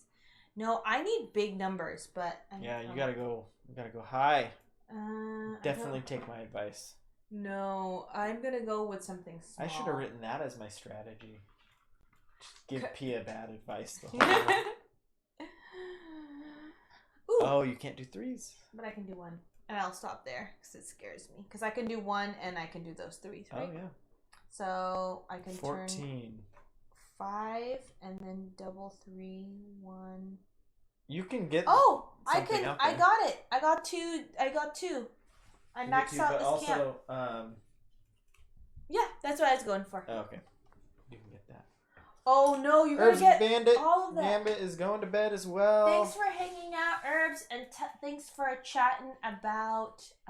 Yeah, thanks for joining the great chat. Yeah, awesome. I appreciate it. I also liked how you provided information to for Andrew's theory about LA. Part of it probably is just like grass is greener. It's like, oh, everyone's talking about great meetups over there. Why don't we have any great meetups? Anyways, I appreciated your insight and perspective. Good night. Big roll here. Big roll. Big roll. I got an extra dice because I finished another layer. I'm going to do 6s. And Garlic, if you check out the Pia Strat was not updated. But you know what? We decided that I'm really going to try and work on this bird with fire coming out, because it is basically a fireworks monster. I've tried to get it a couple of times and it has not worked so far. How do I keep rolling like every number is different? I want a double number here. It was funny too because Andrew was like, you need to update your Pia Strat, and I'm like, I don't know how to play this game. So the Pia Strat is gonna be learn the game.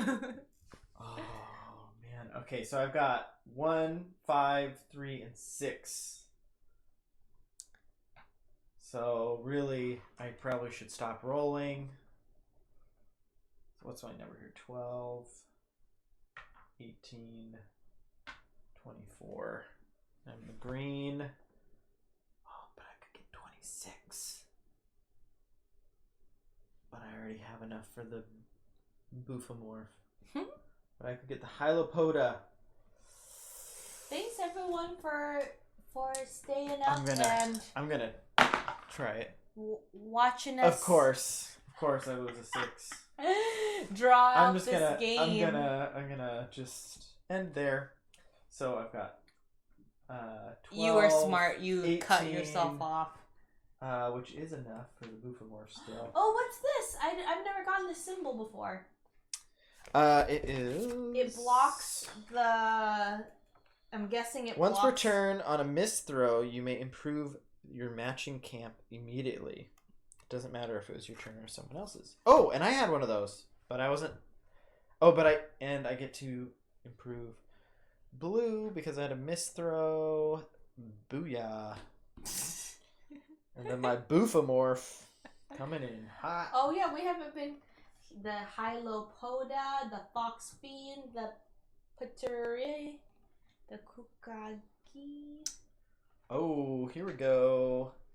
And I get 2 of these. Oh no, the game's so close about to end. done. The game ends once the last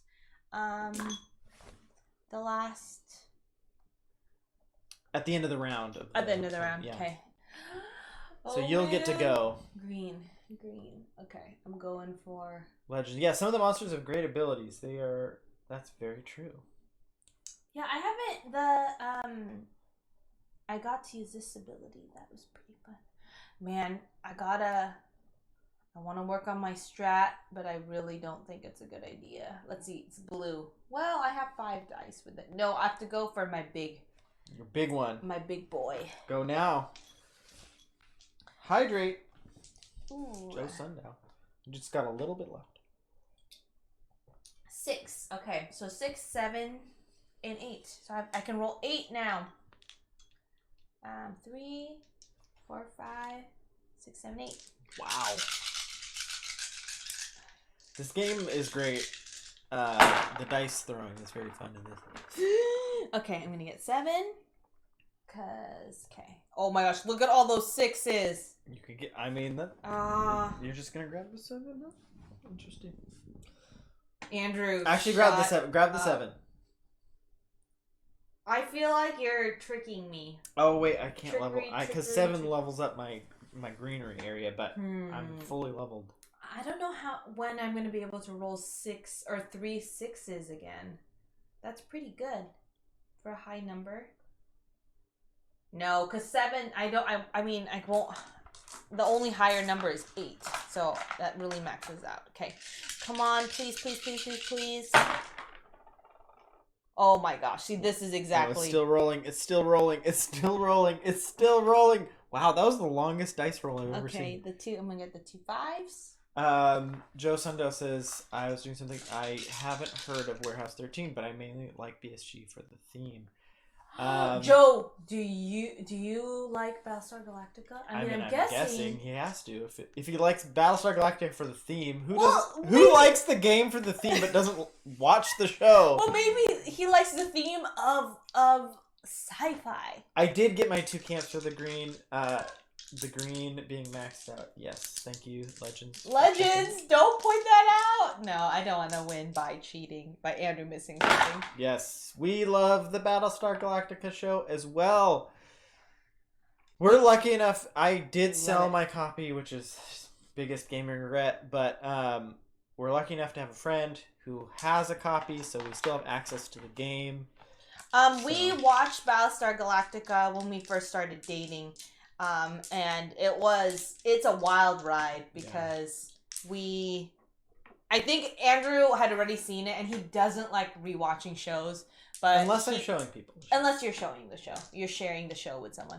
But, Legends also likes BSG. Yeah, I didn't really like watch, well, that's not fair. I watched quite a bit of sci-fi growing up, but so I think I was sci-fi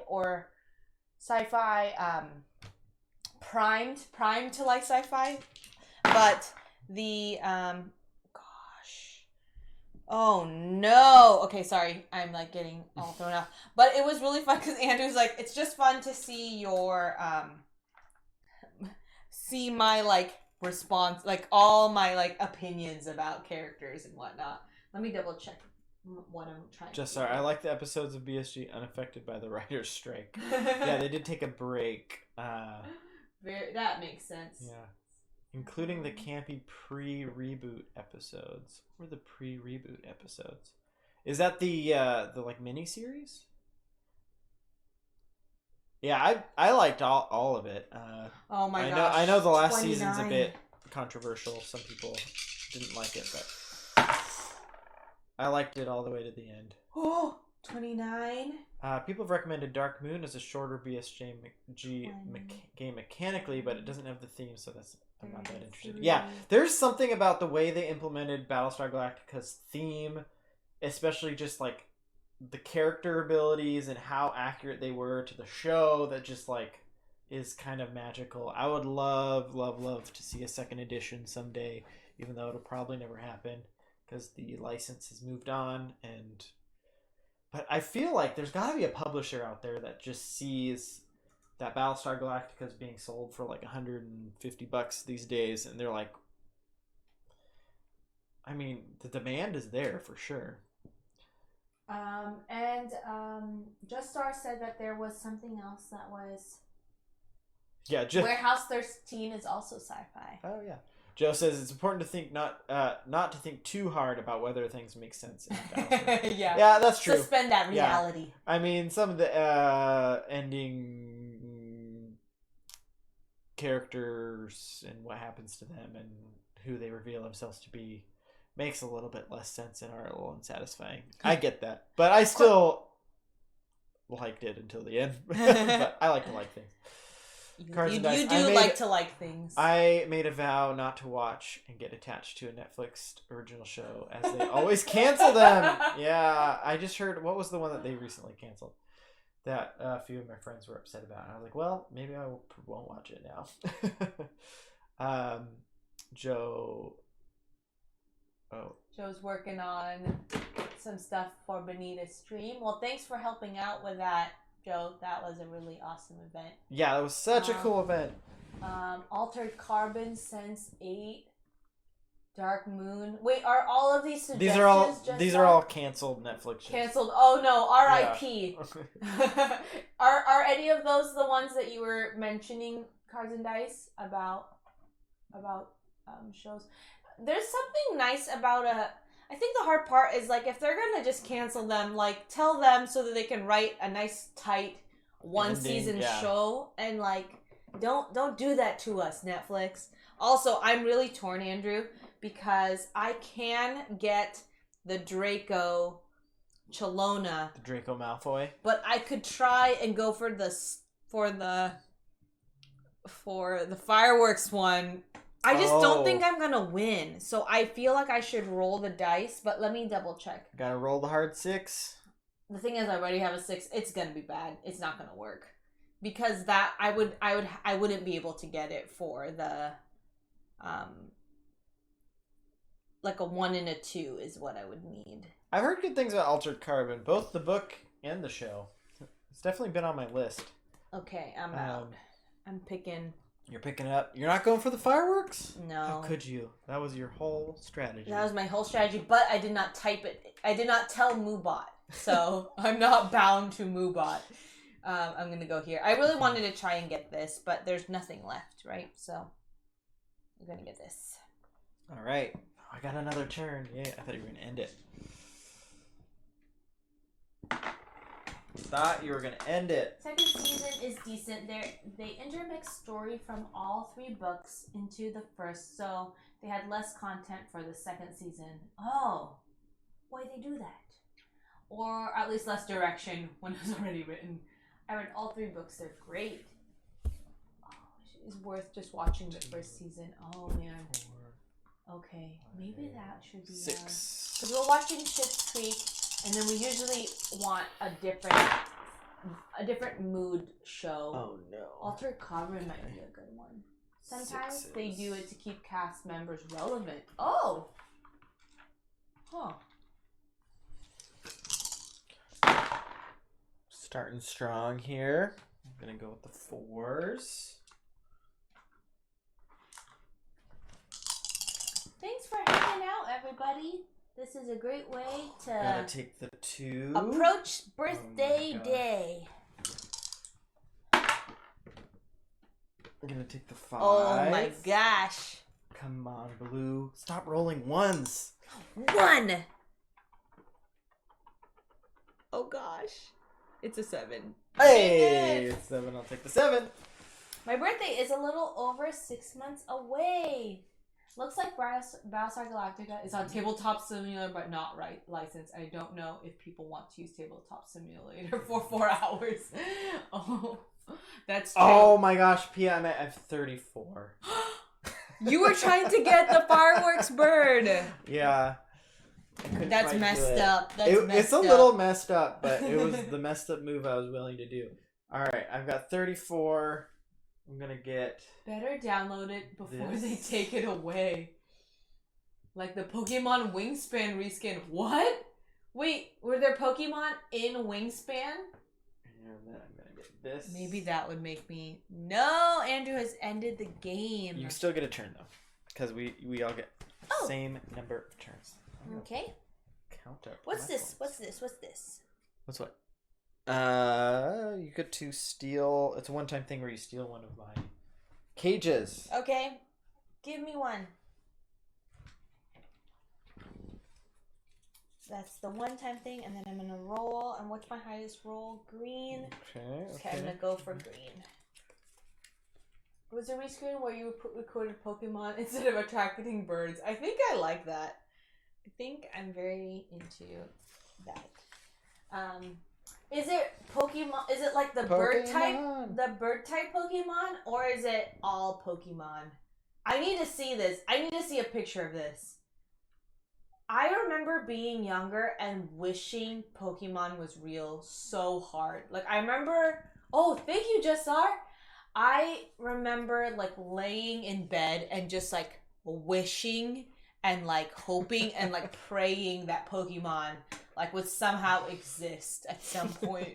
And I remember like knowing that it was crazy, but I also remember thinking if I thought about it before bed, I thought I could maybe force my brain to have a really cool Pokemon dream where I had a Pokemon. But I don't know if it really worked. Alright, I got my score. I really want to see this reskin. 3.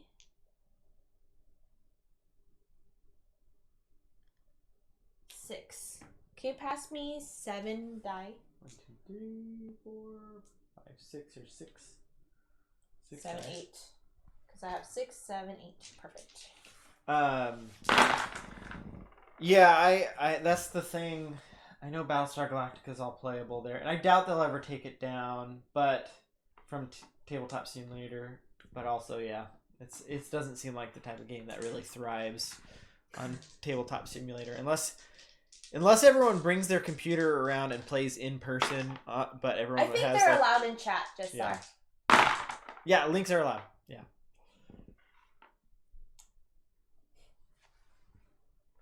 Links are allowed.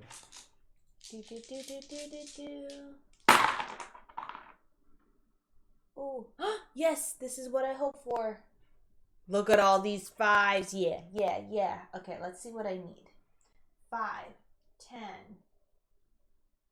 22, 25, 28, No. 29, 30, 31.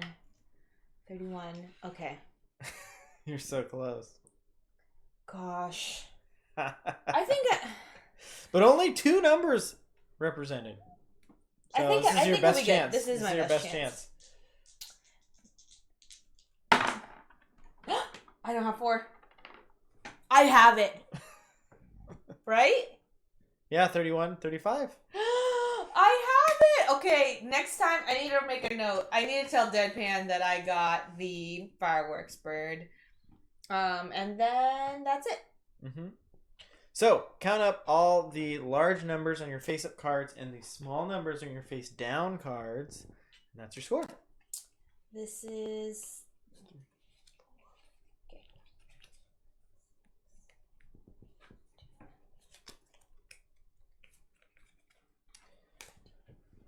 Make sure there's nothing that we're missing in the endgame scoring.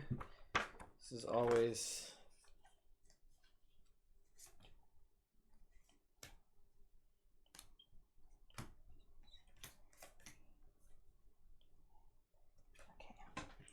All right, Andrew, I'm ready. Oh, wait. Then at the game, take any monsters bearing your coat of arm tokens from the wilderness display and place them in front of you face down as cages. Oh, those are your cages. Dang I it. have 2 cages. 3 cages. Ooh. Yes. Forgot about these. Wait, so are they worth 1 point or 2 points? The downloads are peer-to-peer, though, so if someone has a local copy, others can still play. Ooh. Oh my gosh, I'm very curious about this. Someone made fan print and play files, but I never snagged them. The Discord link expired. Okay. So, ooh, those were good ones to have cages for. No. Okay, what's yours? 33. Oh, 30. I lost by the cages. Oh, the ones that were out there, yeah. Yeah. So it's 27, 29, 31, 33. Because each of these are 2-point caged monsters. Yay, over 30 points. Yeah.